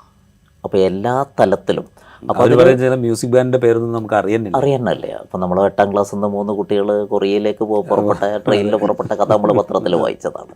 അപ്പോൾ ഇങ്ങനെയുള്ള ഒരു കാലഘട്ടത്തിൽ അതേ സിസ്റ്റം നമ്മൾ ഉപയോഗിക്കണം. നമ്മൾ എന്തുകൊണ്ട് സോഷ്യൽ മീഡിയ ഉപയോഗിച്ചുകൊണ്ട് തന്നെ നമുക്ക് ഇത്തരം കാര്യങ്ങൾ, ഉദാഹരണത്തിന് കുട്ടികളിൽ ഇത്തരം സ്വഭാവങ്ങൾ ഉണ്ടാക്കുന്ന റീൽസുകൾ, അത്തരം കാര്യങ്ങൾ സ്കൂളുകളിൽ കണ്ടിന്യൂസ് ആയിട്ട് പഠിപ്പിക്കുന്നതിന് പകരം നമുക്കത് ഇടയ്ക്ക് കുട്ടികൾക്ക് അത് കാണിച്ചു കൊടുക്കുക. പിന്നെ നമ്മുടെ കുട്ടികൾ ഇത്തരം റീൽസ് ഉണ്ടാക്കാൻ കഴിവുള്ള മക്കളാണ്. ഇവരെ കൊണ്ട് തന്നെ ഇത്തരം തീമുകൾ കൊടുത്തുകൊണ്ട് നമുക്ക് ചെയ്യിക്കുക. അപ്പോൾ ഈ ഒരു പാഠം തീർക്കുക എന്നുള്ളതിൻ്റെ, സിലബസ് തീർക്കുക എന്നുള്ളതിൻ്റെ ഒരു അപ്പുറത്തേക്ക് ഇത്തരത്തിലുള്ള കുറേ ആക്ടിവിറ്റീസ് സ്കൂളിലേക്ക് കൊണ്ടുവരുന്നത് ഇപ്പം എന്ത് ചെയ്യാൻ പറ്റും എന്നുള്ളതെന്ന് ചോദിച്ചാൽ, നമ്മൾ ഈ കുട്ടികളുടെ ഒപ്പം പറഞ്ഞല്ലോ ഇമ്മീഡിയറ്റ് ഗ്രാറ്റിഫിക്കേഷൻ്റെ ഒരു കാര്യം പറഞ്ഞു, ഈ ഡോപ്പമൈൻ്റെ ഒരു ട്രാപ്പിൽ പെട്ടു പോകുന്നതിന്. ഇത് കുട്ടികൾക്ക് ഇമ്മീഡിയറ്റ് ഗ്രാറ്റിഫിക്കേഷൻ ഉള്ളതാണ്. ഇപ്പോൾ ഒരു ഉദാഹരണം പറയുകയാണെങ്കിൽ, ഇപ്പം ഞങ്ങളെ സ്കൂളിൽ ഈ ഓണം ആഘോഷം നടത്താറുണ്ട്. ഈ ഓണം ആഘോഷം നടത്തുന്ന സമയത്ത് പലപ്പോഴും ഓണം പോലെ തന്നെ തല്ലും കൊല്ലം വരാറുള്ളൊരു സംഗതിയാണ്. ഒരു വർഷം നമ്മൾ അധ്യാപകർ ആലോചിച്ചൊരു കാര്യം, ഞങ്ങൾ ആദ്യത്തെ 2 മണിക്കൂർ കുട്ടികൾക്ക് ഗ്രൗണ്ടിൽ മ്യൂസിക് ഇട്ടിട്ട് കൊടുത്തിട്ട് അവരെ കൊണ്ട് തുള്ളിച്ചു. അവർ നന്നായിട്ട് അത് എൻജോയ് ചെയ്തു. ആ ദിവസം മനോഹരമായിട്ട് ഓണപ്പരിപാടി നടന്ന് ഭക്ഷണം കഴിച്ച് അവർ പിരിഞ്ഞുപോയി. അപ്പോൾ ഇത് നമ്മുടെ ഒരു അനുഭവമാണ്. അപ്പോൾ പറഞ്ഞു വരുന്നത്, നമ്മൾ ഇവരുടെ ഇപ്പോൾ നേരത്തെ പറഞ്ഞല്ലോ 9 മുതൽ 4:30 5 മണി വരെ ഇരിക്കുന്ന ഒരു കുട്ടിയുടെ ഇത്രയും എനർജി അവരെന്ത് ചെയ്യും? ഇതെവിടെയെങ്കിലും യൂസ് ചെയ്യണം. അവിടെയാണ് +2 ആണ് തല്ല് കൊടുക്കിട്ടിട്ടില്ലെങ്കിൽ ഇതൊരു ചാൻസ് ആയിട്ട് അവൻ കാണുന്നത്. അപ്പം നമ്മൾ ഇവരുടെ എനർജി റിലീസ് ചെയ്യുകയാണെന്നുള്ളത്. ഇതിപ്പോൾ നമ്മൾ കണ്ടിന്യൂസ് ആയി മണിക്കൂറുകളോളം ഇരുന്ന് പഠിക്കുന്നതിൻ്റെ ഇടയിൽ ഇത്തരത്തിൽപ്പെട്ട കാര്യങ്ങൾ, അവരുടെ ഈ ഇമ്മീഡിയറ്റ് ഗ്രാറ്റിഫിക്കേഷന് പറ്റുന്ന കുറച്ച് കാര്യങ്ങളൂടി നമ്മൾ ചെയ്തു കൊടുത്തു കഴിഞ്ഞാൽ, ഇപ്പോൾ ഈ തല്ലുണ്ടാക്കുന്ന കുട്ടികളൊക്കെ വിളിച്ചിട്ടൊരു ഒരു പ്രോഗ്രാം അറേഞ്ച് ചെയ്യുന്നതിൻ്റെ സെറ്റ് ചെയ്യാൻ പറഞ്ഞാൽ എന്ത് താല്പര്യത്തിലാണ് അവർ ചെയ്യുന്നത്? ക്ലാസ്സിലേക്ക് വിളിച്ചാലേ അവർക്ക് പ്രശ്നമുള്ളൂ. അപ്പോൾ ഇത്തരം സാധ്യതകൾ ഇമ്മീഡിയറ്റ് ആയിട്ട് നമുക്ക് ചെയ്യാൻ പറ്റുന്നതാണ്. കതിരിൽ വളം വെക്കുന്ന കാര്യങ്ങൾ ചെയ്തിട്ട് ലോങ് റണ്ണിൽ കാര്യമില്ലെങ്കിൽ പോലും താൽക്കാലികമായിട്ടുണ്ടാകുന്ന പ്രശ്നങ്ങൾ പരിഹരിക്കാൻ ഇത്തരത്തിൽപ്പെട്ട കാര്യങ്ങൾ നമുക്ക് സ്കൂളുകളിൽ ഇംപ്ലിമെൻറ്റ് ചെയ്യാവുന്നതാണ്. അപ്പോൾ സുംബ ഡാൻസിനെ പറ്റി നമ്മൾ പറഞ്ഞല്ലോ, അതിൻ്റെ കൂടെ ഇതേപോലെയുള്ള കാര്യങ്ങൾ നമ്മളിപ്പോൾ ഒരു അവർ കഴിയുന്ന സമയത്ത് അടുത്ത അവർ അപ്പം തന്നെ തുടങ്ങണം എന്ന് എന്തിനാ വാശി പിടിക്കുന്നു? നമുക്കൊരു ഇതുപോലുള്ള കുറച്ച് കാര്യങ്ങൾ. അവിടെ ഒരു പ്രശ്നമുണ്ടല്ലോ, ഈ നമ്മളുടെ കൺവെൻഷണൽ ഒരു എഡ്യൂക്കേഷണൽ ഗോൾസ് ഉണ്ട്. നമുക്ക് ഇത്ര സമയത്തിനുള്ളിൽ ഇത്ര എന്താ പറയുക പോർഷൻ തീർത്തിരിക്കണം, ഇത്ര സമയമാകുമ്പോഴത്തേക്കും, ഇപ്പോൾ +2 ആണെങ്കിൽ ഫെബ്രുവരി ആകുമ്പോഴത്തേക്കും അല്ലെങ്കിൽ ജനുവരി ആകുമ്പോഴത്തേക്കും സിലബസ് മുഴുവൻ പഠിച്ച് തീർത്തിരിക്കണം, പിന്നെ റിവിഷനുള്ള സമയം, ഇങ്ങനെയൊക്കെയുള്ള ഒരുപാട് ഗോൾസ് അവിടെ ഉണ്ടല്ലോ. അപ്പോൾ അതിൻ്റെ ഇടയിൽ അത് കോംപ്രമൈസ് ചെയ്തിട്ട് നമുക്കിതൊന്നും ചെയ്യാൻ പറ്റില്ലല്ലോ. അല്ല, അവിടെയാണ് സിസ്റ്റം ഇടപെടണം. ഈ കൺവെൻഷണൽ സംഗതി മാറ്റി എഴുതിയപ്പോഴാണ് ലോകത്ത് മാറ്റം ഉണ്ടായിട്ടുള്ളത്. അവിടെ സിസ്റ്റം ഇടപെടണം. അതുകൊണ്ടാണിത് സിസ്റ്റം ഇടപെടണം, ടീച്ചേഴ്സ് എംപവേർഡ് ആവണം, പാരൻസ് എംപവേർഡ് ആവണം, അതുപോലെ സൊസൈറ്റി എംപവേർഡ് ആവണം. ഇപ്പോൾ സ്കൂളിലൊരു പ്രശ്നം ഉണ്ടായിക്കഴിഞ്ഞാൽ അടുത്തുള്ള ആളുകൾ കൂടി എംപവേർഡ് ആണെങ്കിൽ ഇത് ഞങ്ങളുടെ സ്കൂളാണ്, ഇവിടെ ഉണ്ടാകുന്ന പ്രശ്നം ഞങ്ങൾ ഇടപെടണം എന്നുള്ളത്. ഇപ്പോൾ ഒരു സ്കൂളിലേക്ക് മയക്കുമരുന്ന് വരുന്നുണ്ടെങ്കിൽ അവിടുത്തെ ചുറ്റുവട്ടത്തുള്ള ആളുകൾ എംപവേർഡ് ആണെങ്കിൽ, അവർക്ക് അതിനെപ്പറ്റിയുള്ള കാര്യങ്ങൾ കിട്ടിയിട്ടുണ്ടെങ്കിൽ, ഇതിനും നമുക്ക് ഉദാഹരണങ്ങളുണ്ട്. നമുക്ക് ഓട്ടോ ഡ്രൈവർമാർക്ക് കോഴിക്കോട് ജില്ലയിൽ പോലീസ് പരിശീലനം കൊടുക്കുകയും വിദ്യാഭ്യാസ വകുപ്പുമായിട്ടിപ്പോൾ ഒരുപാട് കുട്ടികളുടെ പ്രശ്നങ്ങൾ പരിഹരിക്കുന്നതിൽ ഓട്ടോ ഡ്രൈവർമാർ ഇടപെട്ട് വിജയിച്ചത് നമ്മൾ കണ്ടതാണ്. അപ്പോൾ അതാ ഞാൻ പറഞ്ഞത്, നമ്മുടെ കുട്ടികൾ നമ്മുടേതല്ല, ഈ സമൂഹത്തിൻ്റേതായിട്ട് കാണുകയും സമൂഹത്തെ നമ്മൾ ഇതിൽ ഉൾപ്പെടുത്തുകയും സമൂഹത്തിനെ കൂടി ഇതിൻ്റെ ഭാഗമാക്കുകയും ചെയ്യുമ്പോൾ ഒരുപക്ഷെ നമുക്ക് ഇമ്മീഡിയറ്റ് ആയിട്ട് പെട്ടെന്നുള്ള പ്രോബ്ലത്തിന് പെട്ടെന്ന് ഒരു പരിധിവെങ്കിലും അഡ്രസ്സ് ചെയ്യാൻ പറ്റിയേക്കുന്നതാണ് തോന്നുന്നത്. അതിനൊപ്പം ഈ കൗൺസിലിംഗ് പോലെയുള്ള സംഗതികൾ അത് സ്കൂളുകളിൽ ഭംഗിയായി നടക്കുന്നുണ്ടോ? ചിലയിടത്തൊക്കെ നടക്കുന്നുണ്ടാവും, ചിലയിടത്തിപ്പോൾ സൈക്കോളജി പഠിച്ചതോ അല്ലെങ്കിൽ ഇത് ട്രെയിൻഡ് ആയിട്ടുള്ള ആളുണ്ടാവില്ല. അപ്പോൾ ഏതെങ്കിലും ഒരു അധ്യാപകനെ ഇതിന് ചുമതലപ്പെടുത്തുകയായിരിക്കും ചെയ്യുക. വിദ്യാർത്ഥികളൊക്കെ ആയിട്ടൊന്ന് ഫ്രണ്ട്ലി ആയിട്ട് ഇടപെടാൻ കഴിയുന്ന ഒരു അധ്യാപകനെ അതിന് ചുമതല ഏൽപ്പിക്കുകയായിരിക്കും. ഇത്തരം പ്രശ്നങ്ങളൊക്കെ നിലനിൽക്കുന്നില്ല. ഇത് ഈ കൗൺസിലിംഗ് ചെയ്യുക എന്ന് പറയുമ്പോൾ അതിനൊരു ട്രെയിനിങ് ഉള്ള, അതിന് പരിശീലനം ലഭിച്ച ഒരാളാവശ്യമില്ലേ? ഒരാളാവശ്യമാണ്. മാത്രമല്ല ആ ആൾക്ക് തന്നെ പുതിയ കാര്യങ്ങൾ അഡ്രസ്സ് ചെയ്യാൻ പറ്റുന്ന, പണ്ട് ഇപ്പോൾ സൈക്കോളജി പഠിച്ചു വന്ന ആളുകൾക്ക് ഡീൽ ചെയ്യാൻ പറ്റുന്ന ഇഷ്യൂസ് അല്ല ഇപ്പോൾ ഈ കാര്യങ്ങൾ പലതും. പക്ഷേ ഈ ഇടപെടലുകൾ വളരെ പ്രധാനപ്പെട്ടതാണ്. ഇപ്പോഴും ഇത്തരം ഇടപെടുന്ന അധ്യാപകർ അത് ഭംഗിയായിട്ട് ചെയ്യുന്നത് കൊണ്ട് ഒരുപാട് പ്രശ്നങ്ങൾക്ക് പരിഹാരമാവുന്നുണ്ട്. നമ്മൾ ഒരു ഗ്രൂപ്പിനെ കൈകാര്യം ചെയ്യുന്നതിന് പകരം ഇൻഡിവിജ്വലായിട്ട് സംസാരിക്കാനും ഇൻഡിവിജ്വലായിട്ട് കുട്ടിയെ മനസ്സിലാക്കിക്കൊണ്ട് സംസാരിക്കാൻ അധ്യാപകർ തയ്യാറാവുമ്പോൾ മാറ്റം വരുന്നുണ്ട്. അത് പരിഹാരം തന്നെയാണ്. അവിടെയാണ് ഞാൻ നേരത്തെ പറഞ്ഞ എല്ലാ അധ്യാപകർക്കും ഇത്തരത്തിൽപ്പെട്ട ട്രെയിനിങ്ങുകളും പരിശീലനങ്ങളും കിട്ടുകയും അധ്യാപകരുടെ സമീപനങ്ങൾ മാറുകയും രക്ഷിതാക്കളെ ഇത് ബോധവൽക്കരിക്കുകയും ഒക്കെ ചെയ്യാനാണ് ഇപ്പോൾ നമുക്ക് പെട്ടെന്ന് ചെയ്യാൻ പറ്റുന്ന കാര്യം. മാത്രമല്ല ഒറ്റ കാര്യം കൂടി, അധ്യാപകനും കുട്ടിയും തമ്മിൽ, അധ്യാപകനും രക്ഷിതാവും തമ്മിൽ ഒരു കമ്മ്യൂണിക്കേഷൻ നടക്കുന്നുണ്ടെന്ന് അറിയാവുന്ന കുട്ടി കുറേയും കൂടി ഓക്കെ ആവും. കാരണം എന്താണെന്ന് വെച്ചാൽ അത് കുട്ടി. പക്ഷേ അവിടെ എനിക്കൊരു സംശയമുണ്ട്. ഇപ്പോൾ ഈ അധ്യാപകനും രക്ഷിതാവും അല്ലെങ്കിൽ അധ്യാപകനും വിദ്യാർത്ഥിയും തമ്മിലുള്ള കമ്മ്യൂണിക്കേഷൻ്റെ ഒരു രീതി എന്ന് പറയുന്നത് ഇപ്പോൾ പഴയ പോലെയല്ല. പണ്ടായിരുന്നെങ്കിൽ ഇപ്പോൾ ഒരു രക്ഷിതാവ് സ്കൂളിൽ വരുന്ന സമയത്ത് അധ്യാപകനുമായി നേരിട്ട് സംസാരിക്കുകയും നേരിട്ട് കമ്മ്യൂണിക്കേറ്റ് ചെയ്യുകയും ആണ് ചെയ്യുക. ഇപ്പം എന്ന് വെച്ചാൽ എല്ലാ ദിവസവും വാട്സപ്പിലും മെസ്സേജ് വരികയാണ് ചെയ്യുക. അപ്പോൾ ഇതിലൊരു പ്രോബ്ലം ഉണ്ടല്ലോ. കാരണം ഒട്ടും ഓർഗാനിക് അല്ലാത്തൊരു കമ്മ്യൂണിക്കേഷനാണ് മിക്കവാറും ഈ വാട്സപ്പ് വഴി വരിക. ചിലപ്പോൾ ഒരു ഏകപക്ഷീയമായ കമ്മ്യൂണിക്കേഷൻ പോലും ആയിപ്പോവും. നേരിട്ട് സംസാരിക്കുമ്പോൾ ഉണ്ടാകുന്ന ഒരു ഇൻട്രാക്റ്റീവ് കമ്മ്യൂണിക്കേഷനിൽ ഉണ്ടാകുന്ന ഒരു എന്താ പറയുക, ട്രാൻസാക്ഷൻ അല്ല സത്യത്തിൽ ഇതിൽ നടക്കുക. ഇത്തരം പ്രശ്നങ്ങളൂടെ ഇല്ലേ? ഉണ്ടാവാം, പക്ഷെ അതൊരു സാധ്യത കൂടിയാണെന്ന് എനിക്ക് തോന്നിയത്. കാര്യം മിക്ക സ്കൂളിൽ നിന്ന് ERP ഉണ്ട്. രാവിലെ കുട്ടി വന്നില്ലെങ്കിലും അതിൻ്റെ റിപ്പോർട്ട് തൊട്ടടുത്ത മൊമെൻറ്റിൽ പാരൻറ്റിൻ്റെ മൊബൈലിലേക്ക് വരും, കിട്ടുന്നുണ്ട്. അതിൽ ചില വിഷയങ്ങളൊക്കെ ഉണ്ടായിരിക്കാം ചിലപ്പോൾ അതിൻ്റെ അകത്ത്, പക്ഷേ അതൊരു നല്ല സാധനമായിട്ട് എനിക്ക് തോന്നിയത്. അല്ലെങ്കിൽ ഒരു കുട്ടി ഒരു സ്കൂളിൽ ക്ലാസ്സിൽ വന്നില്ലെങ്കിൽ എപ്പോഴാണ് രക്ഷിതാവ് അറിയുന്നുണ്ടാവുക? പിറ്റേ പോയിരുന്ന കാലത്ത് ഒരുപക്ഷെ പിറ്റത്തെ മാസമോ അതിൻ്റെ അടുത്ത മാസമോ അത് രക്ഷിതാവ് വന്നാൽ ചിലപ്പോൾ അറിഞ്ഞില്ല എന്ന് വരും. ഇവിടെ വേറൊരു കാര്യം എനിക്ക് തോന്നിയത് എന്താ വെച്ചാൽ, നമ്മുടെ കുട്ടികളെ അവകാശങ്ങളെക്കുറിച്ച് ഓവർ എഡ്യൂക്കേറ്റഡാണ്. നേരത്തെ സാറ് പറഞ്ഞ വിഷയം തന്നെയാണ്. അതായത് റൈറ്റും റെസ്പോൺസിബിലിറ്റിയും ഇത് ബാലൻസ് ചെയ്ത് പോയില്ലെങ്കിൽ ആ സൊസൈറ്റിക്ക് പ്രശ്നം ഉണ്ടാവും. ഇപ്പോൾ ഞാൻ നേരത്തെ സംസാരിച്ചപ്പോൾ സൂചിപ്പിച്ചപ്പോൾ ഈ പാലക്കാട് ജില്ലയിലെ സ്കൂളിൻ്റെ വർഷത്തിൽ ബാലാവകാശ കമ്മീഷൻ ഇടപെട്ടിരുന്നു. അപ്പോൾ ഇതേക്കുറിച്ച് കുട്ടികൾക്ക് നല്ലോണം അറിയാം. അതായത് ചില അറിവുകൾ അപകടമാണ്, ചില അറിവ് അപകടമാണ്. വെച്ചാൽ അവകാശങ്ങളെക്കുറിച്ചല്ല ആദ്യം സംസാരിക്കേണ്ടത്, ഉത്തരവാദിത്തങ്ങളെക്കുറിച്ചാണ്. ഉത്തരവാദിത്തങ്ങളെക്കുറിച്ചാണ് മതങ്ങളൊക്കെ ഏറ്റവും കൂടുതൽ സംസാരിച്ചത്. അവനവനോട്, ഫാമിലിയോട്, സൊസൈറ്റിയോട്, രാജ്യത്തോട്, പ്രകൃതിയോടുള്ള റെസ്പോൺസിബിലിറ്റി ഉള്ള കുട്ടിക്ക് പതുക്കെ അവകാശങ്ങൾ പഠിപ്പിച്ചു കൊടുക്കാവുന്നേ ഉള്ളൂ. പക്ഷേ ഈ റെസ്പോൺസിബിലിറ്റിൻ്റെ സൈഡ് നമ്മൾ ഇഗ്നോർ ചെയ്തിട്ട് അവകാശങ്ങളെക്കുറിച്ച് കൂടുതൽ എഡ്യൂക്കേറ്റ് ചെയ്യുമ്പോൾ ഒരു പ്രശ്നമുണ്ട്. അത് ആ പ്രായത്തിൽ ഉൾക്കൊള്ളാൻ പറ്റില്ല കുട്ടിക്ക്. ഉത്തരവാദിത്ത ബോധമുള്ളവനെ അവകാശം ആവശ്യമുള്ളൂ ഇവിടെ, അല്ലാത്തവർക്ക് അവകാശം എന്തിനാ? അപ്പോൾ ഈ അവകാശങ്ങളെക്കുറിച്ച് ഓവർ കോൺഷ്യസ് ആയ കുട്ടിയും പാരൻറ്റും. ഇപ്പോൾ ഒരു കുട്ടിയുടെ മുടി വെട്ടി റെഡി അല്ലെങ്കിൽ അത് അധ്യാപകൻ ചിലപ്പോൾ മുടി വളർന്നിട്ടുണ്ടെങ്കിൽ ചോദ്യം ചെയ്യാൻ പറ്റില്ല അധ്യാപകൻ. കാരണം തൊട്ടടുത്ത നിമിഷം ബൈക്കിൽ ആര് വരും? പാരൻ്റ് കൂടെ വരും. മുടിയൊരു എക്സാമ്പിളാണ്, അതൊക്കെ അവൻ അണ്ടർസ്റ്റാൻഡ് ചെയ്തോട്ടെ.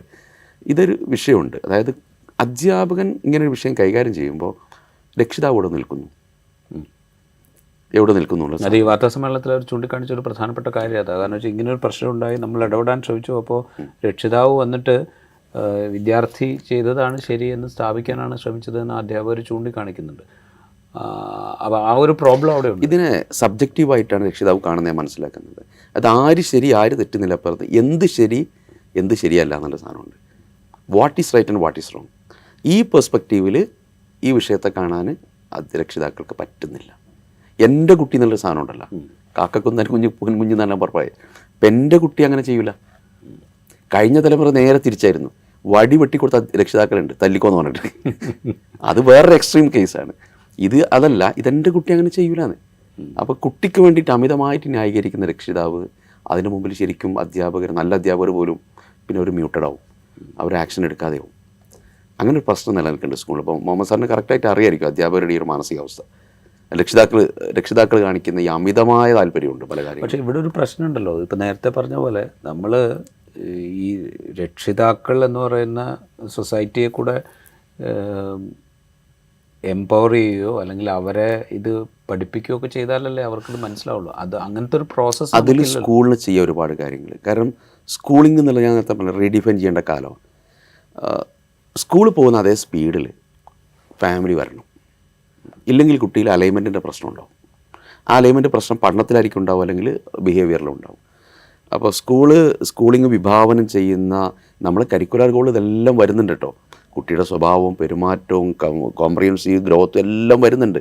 പക്ഷേ അൺഫോർച്ചുനേറ്റ്ലി ഇത് ടെക്സ്റ്റ് ബുക്കിൽ മാത്രം ഒതുങ്ങി പോകുന്നുള്ള വേറെ കാര്യമുണ്ട്. ഈ സ്പീഡിൽ ഫാമിലിയും കൂടി വന്നാൽ എന്ത് രസമായിരിക്കും.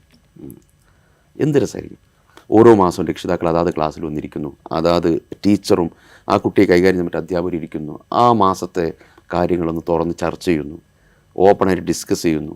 ഇവർ രണ്ടുപേരും കളക്റ്റീവ് ചില ഡിസിഷൻ എടുക്കുന്നു, കുട്ടിയുമാർ ചർച്ച ചെയ്യുന്നു. ഇങ്ങനെ ഒരു ജേണി സെറ്റ് ചെയ്യാൻ പറ്റിയിട്ടുണ്ടെങ്കിൽ ഒരുപാട് പ്രശ്നങ്ങൾ എനിക്ക് തോന്നുന്നത് തീർക്കാവുന്നേ ഉള്ളൂ ഇവിടെ. കാരണം നമ്മൾ ഈ കാട് കാണും പോലെയാണത്.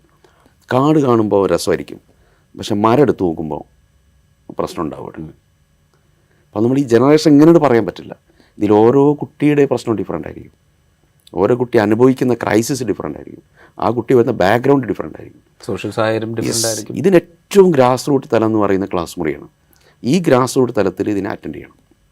അപ്പോൾ CPTA എന്നൊക്കെ പറയുന്ന നമ്മൾ ക്ലാസ് PTA അത് ഏറ്റവും ഭംഗിയായിട്ട് ചെയ്യണം. അത് നടക്കുന്നുണ്ടായിരിക്കും പലയിടത്തും.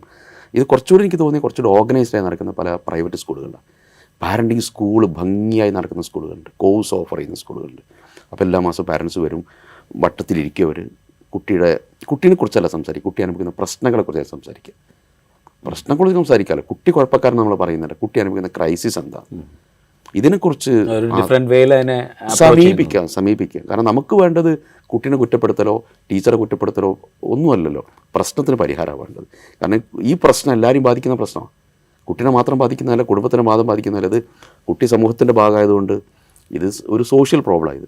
ആ രീതിയിൽ ഇതിനെ അഡ്രസ്സ് ചെയ്യാൻ നമുക്ക് കഴിയുക എന്നുള്ളതാണ് നല്ലൊരു കാര്യം എനിക്ക് തോന്നുന്നത്. ഇപ്പോൾ ഈ പറഞ്ഞൊരു കാര്യമുണ്ടല്ലോ, ഇപ്പോൾ അത് വെച്ച് നോക്കുമ്പോൾ ഈ അധ്യാപകർ ഇതൊരു ഇമ്മീഡിയറ്റ് ത്രെട്ടായിട്ട് ഞങ്ങളുടെ മുമ്പിലുണ്ട് എന്ന് പറയുമ്പോൾ ഇതിനൊരു ഡിഫറെൻറ്റ് വേയിൽ അപ്രോച്ച് ചെയ്യാൻ അവർക്ക് കഴിയാതെ പോകുന്നതോടുകൂടിയാണോ അവരതങ്ങനെ പറയേണ്ടി വരുന്നത്? ഞാൻ പറയുന്നത് അവരെ കുറ്റപ്പെടുത്തിക്കൊണ്ടല്ല, അല്ലെങ്കിൽ അങ്ങനെ സമീപിക്കാൻ നമ്മൾ അവരിതേവരെ ശീലിപ്പിച്ചിട്ടില്ല എന്നുള്ളതുകൊണ്ടുകൂടിയല്ലേ അവർ ഈ പരാതി പറയുന്നത്?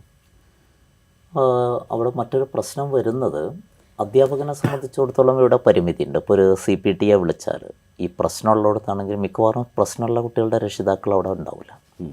ഒന്നാമത്തെ കാര്യം.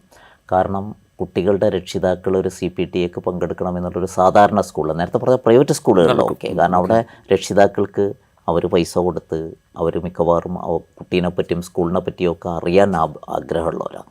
ഇതിപ്പോൾ നമ്മളെ പോലുള്ള സ്കൂളുകളിലൊക്കെ ആണെങ്കിൽ, ഒരു സാധാരണ സ്കൂളാണെങ്കിൽ എന്താ സംഭവിക്കുക എന്ന് വെച്ച് കഴിഞ്ഞാൽ, കുട്ടി ഏത് ക്ലാസ്സിലാണ് പഠിക്കുന്നത് എന്നുള്ളത് അറിയാത്ത രക്ഷിതാക്കൾ നമുക്കുണ്ട്. അപ്പോൾ അങ്ങനെ വരുന്ന സമയത്ത് നേരത്തെ പറഞ്ഞ് ഈ രക്ഷിതാക്കളെ എംപവർ ചെയ്യുക എന്ന് പറയുന്നത് നമുക്ക് വളരെ പ്രധാനപ്പെട്ടൊരു സംഗതിയാണ്. അത് സ്കൂൾ മാത്രം വിചാരിച്ചാൽ മതിയാവില്ല എന്നുള്ളതാണ് പുതിയ ഒരു നമ്മുടെ ഒക്കെ ഒരു തിരിച്ചറിവ്. അതാണ് ഇപ്പോൾ നന്നായിട്ട് ഗവൺമെൻറ് സ്കൂളിൽ ഇപ്പോൾ നമ്മൾ പബ്ലിക് പൊതു വിദ്യാഭ്യാസ സ്ഥാപനങ്ങളിലൊക്കെ പഠിക്കുന്ന കുട്ടികളുടെ രക്ഷിതാക്കളെ സംബന്ധിച്ച് അതിലാണ് ഈ സമൂഹത്തിൻ്റെ കുറച്ചുകൂടെ ഇൻവോൾവ്മെൻറ്റ് ആവശ്യമായിട്ട്. പിന്നെ മാത്രമല്ല ബ്രോക്കൺ ഫാമിലി, ഇപ്പോൾ നേരത്തെ പറഞ്ഞല്ലോ ഈ ഡിവോഴ്സ്, സെപ്പറേഷൻ, ഒരുപാട് കാര്യങ്ങൾ. ബ്രോക്കൺ ഫാമിലി എന്ന് പറയുന്നത് വളരെ കൂടുതലാണ്. രക്ഷിതാക്കൾക്ക് തന്നെ ഇപ്പം അങ്ങനെ ഏതെങ്കിലും ഒരു രക്ഷിതാവിന് താല്പര്യം ഉണ്ടാകുന്ന സമയത്ത് മറ്റേ രക്ഷിതാവിന് അതിന് താല്പര്യമില്ല. ഇപ്പം കുട്ടീനെ എന്തിനാ പഠിപ്പിക്കുന്നതെന്ന് ചോദിച്ച രക്ഷിതാക്കൾ വരെ നമ്മളെ അനുഭവത്തിലുണ്ട്. അപ്പോൾ അങ്ങനെ വരുന്ന സമയത്ത് നമുക്ക് സമഗ്രമായിട്ടുള്ള ഒരു ഇടപെടൽ തന്നെയാണ് ഇതിനാവശ്യം. പക്ഷേ ഇമ്മീഡിയറ്റ് പ്രശ്നം ഇപ്പോൾ അധ്യാപകർ അനുഭവിക്കുന്ന പ്രശ്നത്തെ നമുക്ക് നേരിടണമെങ്കിൽ സിസ്റ്റം, സമൂഹം, അധ്യാപകർ, മീഡിയ എല്ലാവരും ഒരുമിച്ച് പ്രവർത്തിച്ചാലേ നടക്കുകയുള്ളൂ. അല്ല, ഞാനിപ്പോൾ ഈ പറഞ്ഞ ഒരു പൊതുവിദ്യാഭ്യാസ സമ്പ്രദായം ഉണ്ടല്ലോ, പൊതുവിദ്യാഭ്യാസ സമ്പ്രദായം കേരളത്തെ സംബന്ധിച്ച് കേരളത്തിൽ കുറേ കൂടെ ബെറ്റർ ആയിട്ടുള്ള പൊതുവിദ്യാഭ്യാസ സമ്പ്രദായം നിലനിൽക്കുന്ന സംസ്ഥാനമാണ്. ഇത് യാതൊരു തർക്കമില്ല. അവിടുത്തെ ഇൻഫ്രാസ്ട്രക്ചർ ഫെസിലിറ്റീസ് വർദ്ധിപ്പിക്കാനുള്ള ശ്രമങ്ങളും വലിയ തോതിൽ നടക്കുന്നു നല്ല ഇൻഫ്രാസ്ട്രക്ചർ അത്യാവശ്യമായി ആയിട്ടുണ്ട്. അപവാദങ്ങളുണ്ടാവാം, പക്ഷേ എങ്കിൽ പോലും അതിൽ വലിയ മുന്നോട്ട് പോക്ക് നമ്മൾ കൈവരിച്ചിട്ടുണ്ട്. അത്രയൊക്കെ എത്തുമ്പോഴും നമ്മൾ ഈ ഒരു വളരെ പ്രധാനപ്പെട്ടൊരു ഈ ഏരിയ ഒട്ടും അറ്റൻഡ് ചെയ്യപ്പെടാതെ പോയി എന്ന് തോന്നുന്നുണ്ടോ? അതുകൊണ്ടാണോ ഈ അധ്യാപകർക്ക് ഇങ്ങനെ വന്ന് പറയേണ്ടി വരുന്നത്? ഒട്ടും അറ്റൻഡ് ചെയ്യപ്പെടാതെ പോയി ചോദിച്ചു കഴിഞ്ഞാൽ ഇപ്പോൾ അധ്യാപക ട്രെയിനിങ്ങുകളിൽ അല്ലെങ്കിൽ രക്ഷിതാക്കൾക്ക് കൊടുക്കണമെന്ന് പറയുന്ന ക്ലാസ്സുകളിൽ സിസ്റ്റം ഇത് പറയുന്നുണ്ട്. പക്ഷേ അത് നമ്മൾ സിസ്റ്റം പറയുമ്പോഴൊരു പ്രശ്നമുണ്ടല്ലോ, നേരത്തെ പറഞ്ഞ ചട്ടപ്പടി, ആ ഒരു ഇതിൽ നടന്നു പോകുന്നു എന്നല്ലാതെ അത് കൃത്യമായിട്ട് മോണിറ്റർ ചെയ്യപ്പെടുകയോ അതെല്ലാ രക്ഷിതാക്കളിലും എത്തുകയോ ഒന്നും ചെയ്യുന്നില്ല. അപ്പോൾ പല സ്കൂളുകളും ചെയ്യുന്നൊരു സിസ്റ്റം ഇതിന് മറികടക്കാൻ ചെയ്യുന്നത് അധ്യാപകർ കുട്ടികളുടെ വീട് സന്ദർശിക്കുകയാണ്. അത് വലിയൊരു മാറ്റം ഉണ്ടാക്കുന്നുണ്ട്. വീട് സന്ദർശിച്ച് കുട്ടിയെയും രക്ഷിതാവിനെയും ഒരുമിച്ച് കണ്ട് നല്ല രീതിയിൽ സംസാരിക്കുന്ന സമയത്ത് മാറ്റങ്ങൾ ഉണ്ടാകുന്നുണ്ട്. പക്ഷെ ഇവിടെയൊക്കെ വരുന്നൊരു പ്രശ്നം നേരത്തെ പറഞ്ഞതാണ്, പാഠം തീർക്കൽ. ഇതിൻ്റെ ഇടയ്ക്ക് ഇത്തരം കാര്യങ്ങൾക്ക് എത്രത്തോളം സമയം കിട്ടും എന്നുള്ളതൊരു ചോദ്യമാണ്. അത് നമ്മുടെയൊക്കെ അനുഭവമാണ്. അത് വീടുകൾ സന്ദർശിച്ച് ഇടപെട്ട സമയത്തുണ്ടാകുന്ന മാറ്റങ്ങൾ. അപ്പോൾ ഇൻഡിവിജ്വൽ അറ്റൻഷൻ കിട്ടുമ്പോൾ ആളുകളും മാറും. പൊതുവെ ഈ ഒരു പ്രായത്തിൽ മാസമായിട്ട് എല്ലാവരും കൂടി കൂടുമ്പോഴാണ് അടി വരുന്നത്, പ്രശ്നം വരുന്നത്. ഇപ്പോൾ ഒരു കുട്ടിയെ ഒരു അധ്യാപകൻ ഒരു 4 കുട്ടികളുടെ ഇടയിൽ നിന്ന് ചോദ്യം ചെയ്താൽ കുട്ടിക്ക് അവിടെ പ്രതികരിക്കുന്നത് കുട്ടി ആളാവാൻ വേണ്ടിയാണ്. ഇതേ ആ കുട്ടിയെ നമ്മൾ വിളിച്ചു കൊണ്ടുപോയി സ്വസ്ഥമായിട്ട് ഇരുത്തിട്ട് സംസാരിച്ചാൽ അവൻ കാര്യം മനസ്സിലാക്കുന്നുണ്ട്. അത് ഈ ഏജിൻ്റെ പ്രത്യേകതയാണ്. ഈ പറയുന്ന പുതിയ ജനറേഷൻ മാത്രമല്ല, പഴയ ജനറേഷനും ഈ കൗമാരത്തിൽ അങ്ങനെയൊക്കെ തന്നെ ആയിരുന്നു. അപ്പോൾ ഇവിടെയൊക്കെ നമുക്ക് ഇടപെടലുകൾ ആവശ്യമുണ്ട്. അത് അധ്യാപകരുടെ ഭാഗത്തുനിന്ന് വേണം, സമൂഹത്തിൻ്റെ ഭാഗത്തുനിന്ന് വേണം, ഓഫ് കോഴ്സ് സിസ്റ്റം അതിനെ സപ്പോർട്ട് ചെയ്യണം. അല്ല, ഇപ്പോൾ ഇപ്പം അഷ്റഫ് മാഷ് ചൂണ്ടിക്കാണിച്ച ഈ എന്താ പറയുക ഡിജിറ്റൽ ഇൻമേറ്റ്സ് ആ വിഭാഗത്തിലേക്ക് ആണ് കുട്ടികൾ ഇപ്പോൾ എത്തുന്നത്, അല്ലെങ്കിൽ ആ വിഭാഗത്തിലാണ് ഇപ്പോൾ കുട്ടികൾ എന്ന് നമുക്ക് പറയണം. ഇപ്പോൾ നമ്മളെക്കാൾ വേഗത്തിൽ പുതിയതായിട്ട് വരുന്നൊരു ആപ്ലിക്കേഷനെ കുറിച്ച് വിവരം ഉണ്ടാകുന്നത്, അത് ഉപയോഗിക്കാൻ പഠിക്കുന്നത് ഇപ്പോൾ പുതിയൊരു ടാബ്ലറ്റ്, മൊബൈൽ ഫോൺ, അതിൽ വരുന്നൊരു പ്രോബ്ലം, ഇതിപ്പോൾ എന്താ ചെയ്യേണ്ടതെന്ന് ഏതെങ്കിലും ഒരു കുട്ടിയോട് ചോദിച്ചാൽ അവൻ പറഞ്ഞു തരുന്നൊരു സിറ്റുവേഷൻ നമ്മുടെ മുമ്പിലുണ്ട്. ആ ജനറേഷനാണ് കൈകാര്യം ചെയ്യപ്പെടേണ്ടത്. ഞാൻ ചോദിക്കുന്നത് നമ്മുടെ സിസ്റ്റം ആ ലെവലിൽ അത് മനസ്സിലാക്കി പെരുമാറുന്നുണ്ടോ എന്നാണ് ചോദിക്കുന്നത്. ഈ പറഞ്ഞ എന്താ പറയുക കമ്മ്യൂണിക്കേഷനും രക്ഷിതാവിനോടുള്ള സംസാരവും ചില സ്കൂളുകൾ അവരുടേതായ രീതിയിൽ ഇനീഷ്യേറ്റീവ് എടുത്ത് നടത്തുന്ന കുറേ പ്രവർത്തനങ്ങളും ഒക്കെ ഉണ്ട്. പക്ഷേ എങ്കിൽ പോലും ഈ ഒരു ജനറേഷനാണ് ഇനി വരുന്നത്. ഇത് കൂടുതൽ ഇൻമേറ്റ്സ് ആവാൻ പോകുന്ന ജനറേഷനാണ് വരാൻ പോകുന്നതെന്ന് മുന്നിൽ കണ്ടുകൊണ്ടുള്ളൊരു പ്ലാനിങ് നമ്മുടെ സിസ്റ്റത്തിലുണ്ടോ? സിസ്റ്റത്തിൻ്റെ ഭാഗമായിട്ടില്ല. ഒറ്റപ്പെട്ട ശ്രമങ്ങൾ അവിടെ ഇവിടെയൊക്കെ നടക്കുന്നുണ്ട് എന്നല്ലാതെ സിസ്റ്റത്തിൻ്റെ ഭാഗമായിട്ട് അങ്ങനെ വരുന്നില്ല. നമ്മളിപ്പോഴും പേപ്പർ പരീക്ഷകൾ, പേപ്പർ ടെക്സ്റ്റുകൾ, പേപ്പർ അസൈൻമെൻറ്റുകൾ, ഇങ്ങനെയൊക്കെ പോകുന്ന പഴയ സിസ്റ്റത്തിൽ തന്നെയാണ് നമ്മൾ പോയിക്കൊണ്ടിരിക്കുന്നത്. അപ്പോൾ ഈ പറയുന്ന രൂപത്തിലുള്ളൊരു മാറ്റം സിസ്റ്റത്തിൻ്റെ ഭാഗത്തുനിന്നും വന്നിട്ടില്ല എന്നുള്ളതാണ് ഞാൻ മനസ്സിലാക്കുന്നത്. ഈ പ്രോബ്ലം സിസ്റ്റം ഐഡൻറ്റിഫൈ ചെയ്തിട്ടുണ്ടോ? അതായത് ഇതാണ് ജനറേഷൻ, അവർക്ക് ഇങ്ങനെയുള്ള ഫ്രസ്ട്രേഷൻസിന് സാധ്യതയുണ്ട്, അല്ലെങ്കിൽ ആ ഫ്രസ്ട്രേഷനാണ് ഒരു പക്ഷേ അവരെ കുറെ കൂടെ അരഗൻ്റ് ആക്കുന്നത് എന്നുള്ളൊരു പ്രോബ്ലം സിസ്റ്റം ഐഡൻറ്റിഫൈ ഉണ്ട്. സിസ്റ്റം അത് ഐഡൻറ്റിഫൈ ചെയ്തിട്ടുണ്ട്. ടീച്ചേഴ്സിന് ആ കാര്യങ്ങൾ അത് പ്രോപ്പർ വേലല്ലെങ്കിൽ പോലും കമ്മ്യൂണിക്കേറ്റ് ചെയ്യപ്പെടുന്നുണ്ട്. പക്ഷെ അതിനെ മാനേജ് ചെയ്യേണ്ട കാര്യങ്ങളെപ്പറ്റി കൃത്യമായിട്ടുള്ള ഒരു ട്രെയിനിങ്ങോ പരിശീലനങ്ങളോ ശരിയായ രീതിയിൽ നടക്കുന്നില്ല. സിസ്റ്റം മനസ്സിലാക്കുന്നുണ്ട് കാര്യങ്ങൾ. ഇത് പറയുമ്പോഴേ നമ്മളിപ്പോൾ അധ്യാപകരുടെ ബ്ലോക്ക് തലത്തിലുള്ള പരിശീലന പരിപാടികളെക്കുറിച്ചൊക്കെയുള്ള പത്രവാർത്തകൾ നമ്മൾ കാണുന്നുണ്ട്. അപ്പോൾ നമ്മുടെ പരിചയത്തിലുള്ള അധ്യാപകരൊക്കെ പറയാറുമുണ്ട് ഈ അതെ അധ്യയന വർഷം തുടങ്ങുന്നതിന് ഒരു 20 ദിവസം മുമ്പോ അല്ലെങ്കിൽ 1 മാസം മുമ്പോ ഒക്കെ BRC മീറ്റിംഗ് ഉണ്ട്, അല്ലെങ്കിൽ പുതിയ ടെക്സ്റ്റ് ബുക്കുകളെ പരിചയപ്പെടുത്താനുള്ള മീറ്റിംഗ് ഉണ്ട്. ഇങ്ങനെ പല കാര്യങ്ങളെക്കുറിച്ച് അവർ സംസാരിക്കുന്നത് നമ്മൾ കേൾക്കാറുണ്ട്. അപ്പോൾ നമ്മളൊക്കെ വിചാരിക്കാമെന്ന് പറഞ്ഞു കഴിഞ്ഞാൽ ഇത് പാഠ്യപദ്ധതിയെ കൃത്യമായ രീതിയിൽ പഠിപ്പിച്ച് വിദ്യാർത്ഥികളെ എങ്ങനെ മുമ്പോട്ട് കൊണ്ടുപോകാൻ പാകത്തുള്ള പ്രവർത്തനങ്ങൾ അങ്ങനെ നടന്നുകൊണ്ടിരിക്കുന്നു എന്നാണ് നമ്മൾ വിചാരിക്കുന്നത്. ഇപ്പം മാഷ് പറയുന്നതിനനുസരിച്ചാണെങ്കിൽ അതുപോലും ഒരു ചട്ടപ്പടി ഏർപ്പാടാണ്. അതിന് പുറത്ത് ഒരു സൊസൈറ്റിക്ക് വേണ്ട പ്രോഡക്ട്സ് ആയിട്ട് കുട്ടികളെ മാറ്റുക എന്ന് പറയുന്ന ഒരു രീതിയിലേക്കുള്ളൊരു പരിശീലനം എന്ന് പറയുന്നത് ഇപ്പോഴും ചിന്തകളിൽ മാത്രമേ ഉള്ളൂ എന്ന് എനിക്ക് തോന്നുന്നു. വലിയ കാര്യം എനിക്ക് തോന്നുന്നത് ഒരു സ്കൂളിനെ നമ്മൾ എങ്ങനെ കാണുന്നതിൻ്റെ ഒരു പ്രശ്നമുണ്ട്. അപ്പോൾ ഒരു ഗവൺമെൻറ് സിസ്റ്റത്തിൻ്റെ അത് വർക്ക് ചെയ്യുന്ന അധ്യാപകർ സ്കൂളിങ്ങനെ കാണുന്നത് എങ്ങനെയായിരിക്കും? എൻ്റെ ജോലി സ്ഥലമല്ലേ, ജോലി സ്ഥലമായിട്ട് സ്കൂളിനെ കാണുന്നതോടുകൂടി തീർന്നു. അതോട് തീർന്നു. കാരണം ജോലി സ്ഥലമാണ്. പിന്നെ ആ ജോലിയിലെ ഇൻക്രിമെൻറ്റ്, ജോലിയിലെ പിന്നെ ശമ്പള വർധനവ്, ഇത്തരം ഒരുപാട് സംഗതികളായിട്ടാണ് ഈ ഫോക്കസ് പോകുന്നുണ്ടാവും. നമ്മുടെ നാട്ടിൽ എന്തോരം അധ്യാപക സംഘടനകളുണ്ട്. ഇങ്ങനത്തെ എന്തെങ്കിലും വിഷയം ഇപ്പോൾ ഈ പിന്നെ നമ്മൾ പറയുന്ന വാർത്താ സമ്മേളനം നടത്തി പറഞ്ഞു എന്നല്ലാണ്ട് ഈ വിഷയങ്ങളിലൊക്കെ അധ്യാപകരെ എംപവർ ചെയ്യാനുള്ള എന്ത് ഇനീഷ്യേറ്റീവായിരിക്കും നമ്മൾ അധ്യാപക സംഘടന യൂണിയനുകൾ എടുത്തിട്ടുണ്ടാവുക എന്നുള്ളത് ഒരു സോഷ്യൽ ഓഡിറ്റിംഗ് നടത്തിയിട്ടുണ്ടെങ്കിൽ എന്തായിരിക്കും നമുക്ക് കിട്ടും? ഞാൻ ഈ അധ്യാപക സംഘടനകളുടെ സോഷ്യൽ മീഡിയ പേജുകളിലൂടെ കഴിഞ്ഞ ദിവസം ഈ വാർത്ത വന്നതിൻ്റെ ആ ദിവസങ്ങളിലൊക്കെ വെറുതെ ഇങ്ങനെ ഓടിച്ചൊന്ന് പോയിരുന്നു. അവിടെ എവിടെയും ഞാൻ ഇതുമായി റിലേറ്റ് ചെയ്ത് ഒന്നും കണ്ടില്ല. ഇല്ല, ഇതൊരു പ്രശ്നമാണ് സാർ. അതായത് അധ്യാപനത്തിൽ അല്ലെങ്കിൽ സ്കൂളിൻ്റെ ജോലി സ്ഥലമായിട്ട് കാണാൻ പാടില്ല. അവിടെ ഒരു തലമുറ ഉണ്ടായി വരുന്ന സ്ഥലമാണ്. ആ റെസ്പെക്റ്റ് അതിന് കൊടുക്കണം. ആ റെസ്പെക്റ്റ് അതിന് കൊടുക്കാത്ത കാലത്തോളം ഇതിങ്ങനെയൊക്കെ തന്നെ പോവുള്ളൂ. കാര്യം ഞാൻ പലപ്പോഴും ശ്രദ്ധിച്ചിട്ടുണ്ട്, ഏറ്റവും അവസാനം അപ്ഡേറ്റ് ചെയ്യപ്പെടുന്ന വിഭാഗമാണ് അധ്യാപകർ. എല്ലാവരും അല്ല കേട്ടോ, ഏത് സ്കൂളിൽ നമുക്ക് എടുത്താലും ഒരു 25% അധ്യാപകർ മഹാമിടുക്കന്മാരായിരിക്കും. അവരുണ്ടാക്കുന്ന ഓളമായിരിക്കും ആ സ്കൂളിനെ അങ്ങനെ വൈബ്രൻ്റായിട്ട് കീപ്പ് ചെയ്യുന്നുണ്ടാവും. അവരൊരു പക്ഷേ സ്കൂളിൽ നിന്ന് പോകുന്നുണ്ടാവും രാത്രി 8 മണിക്ക് 9 മണിക്കൊക്കെ. പക്ഷെ മഹാഭൂരിപക്ഷം അധ്യാപകർ നമ്മൾ എടുത്തു നോക്കുമ്പോൾ എനിക്ക് തോന്നിയത് പൊതുമേഖലയിലുള്ളവർ സിസ്റ്റത്തിൻ്റെ അകത്തേക്ക് വരുന്നതോടെ സേഫാണ്. ജോലിയിൽ എന്തില്ല, ത്രെട്ടില്ല. പക്ഷേ ഇതല്ല പ്രൈവറ്റ് സ്കൂളിൻ്റെ സെനാരിയോ. അപ്പോൾ ജോലി കംഫേർട്ട് എന്ന് പറയുന്ന സാധനമുണ്ട്. ജോബ് കംഫേർട്ട്, ജോബ് സെക്യൂരിറ്റി എന്ന് പറയുമ്പോൾ അത് പലപ്പോഴും മടിയന്മാരെ സൃഷ്ടിക്കും. അപ്പോൾ ഞാൻ അധ്യാപകർ മടിയന്മാരെന്നല്ല പറയേണ്ടത്, സിസ്റ്റത്തിൻ്റെ ഒരു സെറ്റപ്പ് അങ്ങനെയാണ്. കൂടുതൽ പണിയെടുത്താലും പണിയെടുത്തിട്ടില്ലെങ്കിലും അല്ലെങ്കിൽ ഇത്തരം കാര്യങ്ങൾക്ക് ഇൻവോൾവ് ചെയ്താലും ചെയ്തിട്ടില്ലെങ്കിലും രണ്ടുപേർക്ക് കിട്ടുന്ന സാലറി ഒരുപോലെയല്ലേ. പിന്നെ എന്തിന് റിസ്ക് എടുക്കണം എന്നുള്ള ചോദ്യം ഇതിന് മുന്നിട്ടിറങ്ങി പലപ്പോഴും വ്യാജ പോക്സോ കേസിൽപ്പെട്ട അധ്യാപകരെ നമുക്കറിയാം. വ്യാജ പോക്സോ കേസിൽപ്പെട്ട അധ്യാപകരെ, വ്യാജ കിഡ്നാപ്പിംഗ് കേസിൽ പെടുന്ന ആളുകൾ നമുക്കറിയാം. അപ്പോൾ എന്ത് ചെയ്യും? നന്നായിട്ട് പണിയെടുക്കുന്ന ഈ ചെറിയ ന്യൂനപക്ഷത്തിൻ്റെ എനർജി തകർക്കപ്പെടും. അപ്പോൾ സിസ്റ്റത്തിൻ്റെ അകത്തോട്ട് ഈ എനർജി, പോസിറ്റീവ് എനർജി ചാർജ് ചെയ്യേണ്ടതുണ്ട്. അപ്പോൾ സ്കൂളിങ്ങിനെ കാണുന്ന രീതിയിൽ ഒരു വ്യത്യാസം വന്നു കഴിഞ്ഞാൽ ഹയർ ക്ലാസ്സിൽ, നേരത്തെ മുഹമ്മദ് സാർ പറഞ്ഞപ്പോൾ എനിക്ക് ആഡ് ചെയ്യണം തോന്നിയൊരു സാധനം, ഹയർ ക്ലാസ്സിലോട്ട് എത്തുമ്പം ടീച്ചിങ് പതുക്കെ ഒരു മെൻറ്ററിങ് ആയിട്ട് ഷേപ്പ് ചെയ്യപ്പെടണം.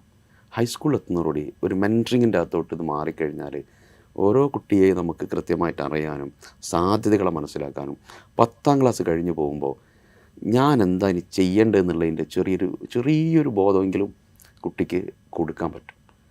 ഇത് പലപ്പോഴും നമുക്ക് പറ്റുന്നില്ല. പകരം ഫുൾ A+ കിട്ടുക എന്നുള്ള തമാശയിലോട്ടാണ് നമ്മൾ കുട്ടികളെ കൊണ്ടുപോകുന്നത്. ഈ ഫുൾ A+ കിട്ടിയിട്ട് പിറ്റേന്ന് കുട്ടി ചോദിക്കും ഞാൻ എന്താ ചെയ്യേണ്ടത്. ഇതാണ് നമ്മൾ +2 എന്ന് പറയുമ്പോൾ നമുക്കറിയാം ഏറ്റവും കുറവ് കാലം അധ്യാപകർക്ക് കുട്ടികളെ കിട്ടുന്ന കാലം 2 വർഷം. ഏറ്റവും കുറവ് അവിടെ കിട്ടുന്നത്. അവിടെയാണ് ഒരുപാട് പ്രശ്നങ്ങൾ മാനിഫെസ്റ്റ് ചെയ്ത് വരുന്നത്. അപ്പോൾ നമുക്ക് മനസ്സിലാക്കിയത് അവിടെ നിന്ന് ഉണ്ടാവുന്നതല്ല, ഇത് നേരത്തെ വന്നതിൻ്റെ കുറവ് കാലം കുട്ടികളെ കിട്ടുന്നൊരു ഇതെന്ന് പറഞ്ഞാൽ ഭൂരിഭാഗം കുട്ടികളെയും അധ്യാപകനൊന്ന് പരിചയപ്പെട്ട് അവൻ്റെ ഒരു സ്വഭാവം മനസ്സിലാക്കിയൊക്കെ വരണമെങ്കിൽ തന്നെ ഒരു സമയം 6 മാസം പിടിക്കും ഏറ്റവും ചുരുങ്ങി. അതും 65-70 കുട്ടികൾ ക്ലാസ്സിൽ വരുന്നു. പിന്നെ അഡോളസെൻ്റ് ഏജിൻ്റെ എല്ലാവിധ എക്സ്പ്ലോറിങ് കുട്ടികൾ നടത്തുന്ന സമയം ഭയങ്കര എക്സ്പെരിമെൻ്റലായിരിക്കുമല്ലോ. കാരണം ഈ ആൺകുട്ടികൾക്കാണ് ഈ ടെസ്റ്റോസ്റ്ററോൺ ഹോർമോൺ ഇങ്ങനെ ഹൈ ആയിട്ട് വരുന്നത്. ഈ ടെസ്റ്റോസ്റ്ററോൺ കൂടുമ്പോൾ സ്വാഭാവികമായിട്ടും എക്സ്പെരിമെൻറ്റ്സ്, ഹൈ റിസ്ക് ബിഹേവിയർ കുട്ടികൾ കൂടും. പിന്നെ ചെറിയ ക്ലാസ്സിൽ നേരത്തെ അറ്റൻഡ് ചെയ്യപ്പെടാതെ പോയ ADHD പോലെയുള്ള ന്യൂറൽ ഡെവലപ്മെൻറ്റ് ഡിസോർഡേഴ്സിൻ്റെ പ്രശ്നങ്ങൾ ഇവിടെ പുറത്തു വരും. ഇതാണ് പ്രശ്നം എന്നുള്ളത് പോലും പലപ്പോഴും ഐഡൻറ്റിഫൈ ചെയ്യും. ഈ കുട്ടീനെ ബ്രാൻഡ് ചെയ്ത് മാറ്റി ചെയ്യുക. ആ രീതിയിലുള്ള ഒരു പിന്നെ സൈക്കോ മെഡിക്കൽ ഇൻ്റർവെൻഷൻ കൂടെ നമ്മൾ എഡ്യൂക്കേഷൻ സിസ്റ്റത്തിൻ്റെ ഭാഗമായി കഴിഞ്ഞാൽ ഒരുപാട് കുട്ടികളെ നമുക്ക് രക്ഷപ്പെടുത്താൻ പറ്റും. ഞാൻ അവസാനമായിട്ട് ഒരു കാര്യം ചോദിച്ചിട്ട്, ഇപ്പോൾ അഷ്റഫ് മാഷ് പറഞ്ഞ ഈ തരം ഡിസ്കഷൻസ് അധ്യാപകർക്കിടയിൽ നടക്കുന്നുണ്ടോ?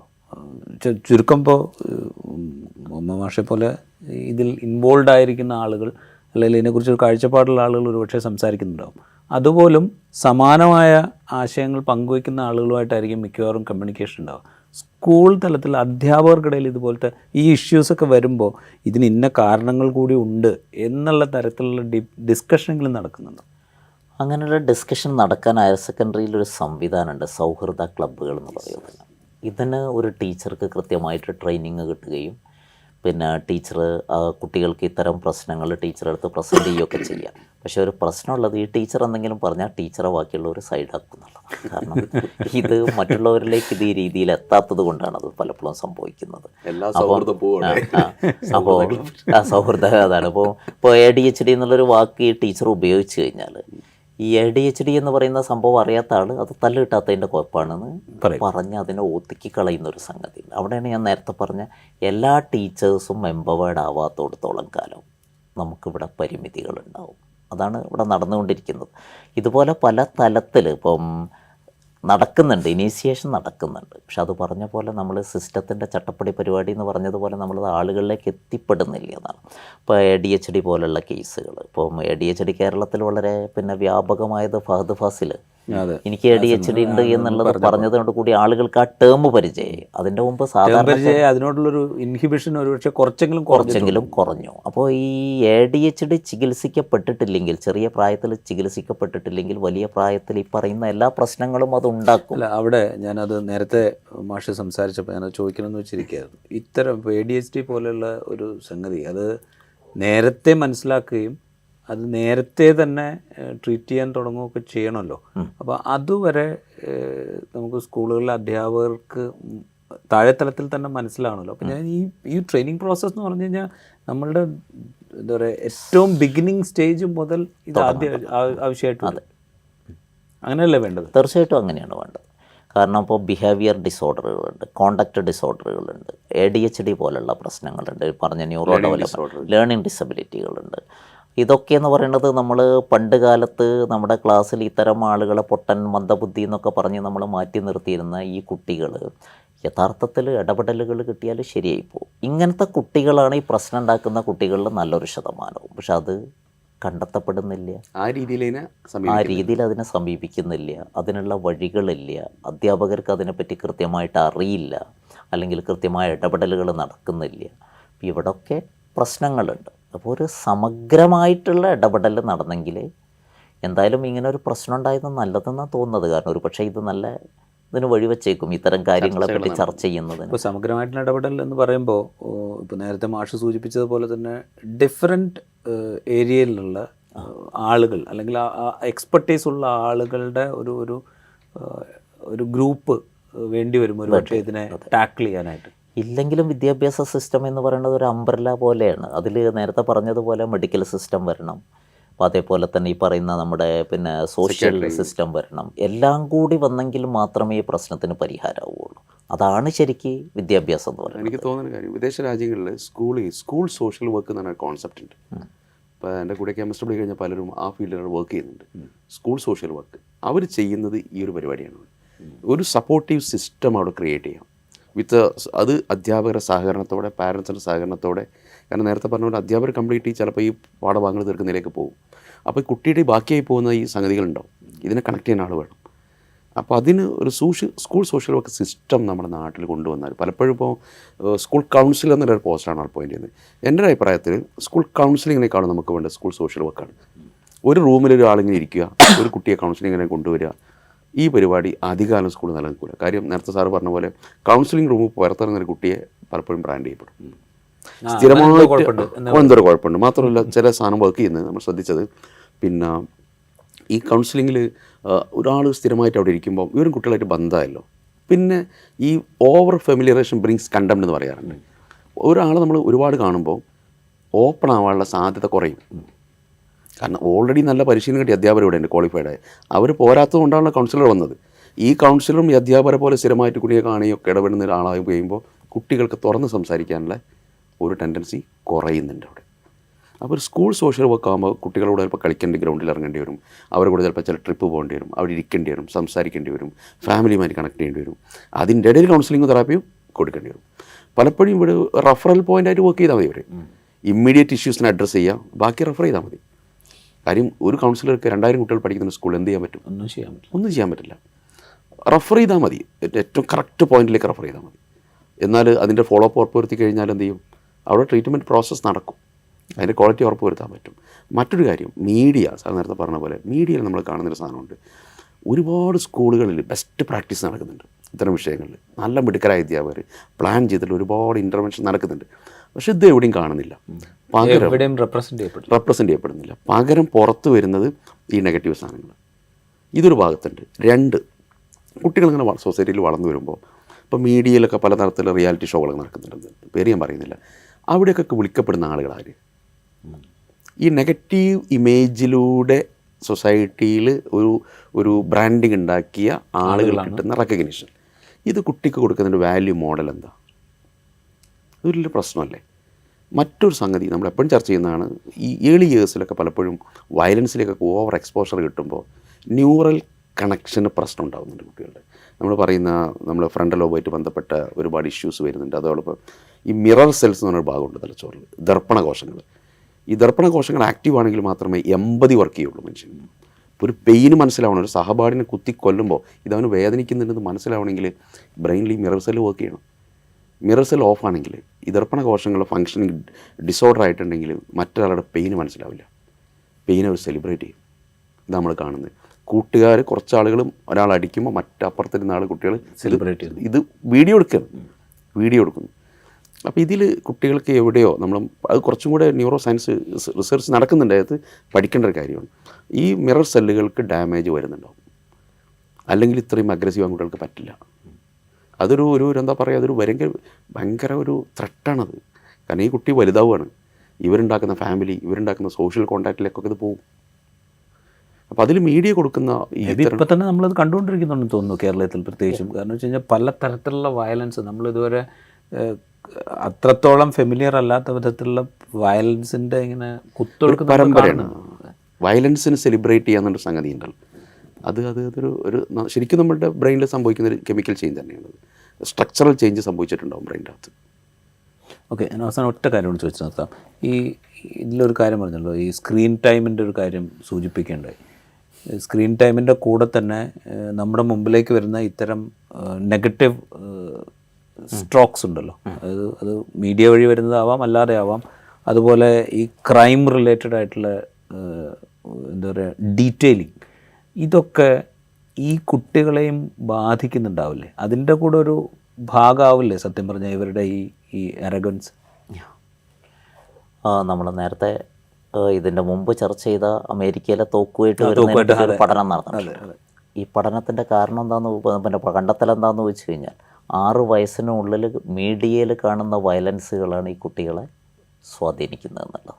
എന്നിട്ട് അമേരിക്കൻ പീഡിയാട്രിക് അസോസിയേഷൻ അവരുടെ അമ്മമാർക്ക് കൊടുത്തൊരു നിർദ്ദേശമുണ്ട്, 6 വയസ്സിൻ്റെ ഉള്ളിൽ മീഡിയ എക്സ്പോഷർ ഉണ്ടാവുന്നതിന് കുഴപ്പമില്ല, അത് സെലക്ട് ചെയ്ത പരിപാടി അമ്മയുടെ മടിയിലിരുന്നിട്ട് കാണണം എന്ന് പറഞ്ഞിട്ട്. ഇതിനധികരിച്ചുകൊണ്ട് നമ്മളിപ്പം നമ്മുടെ ഇംഹാൻസിലെ കൃഷ്ണകുമാർ ഡോക്ടർ നമ്മുടെ ഈ കോവിഡിൻ്റെ കാലത്ത് മാതൃഭൂമിയിൽ എഴുതിയിരുന്നു അദ്ദേഹം, നമ്മുടെ അമ്മമാർക്ക് നിർദ്ദേശം കൊടുത്തുകൊണ്ട് നമ്മുടെ കുട്ടികൾക്ക് ഇത്തരം എക്സ്പോഷർ കൊടുക്കരുത് എന്നുള്ളത്.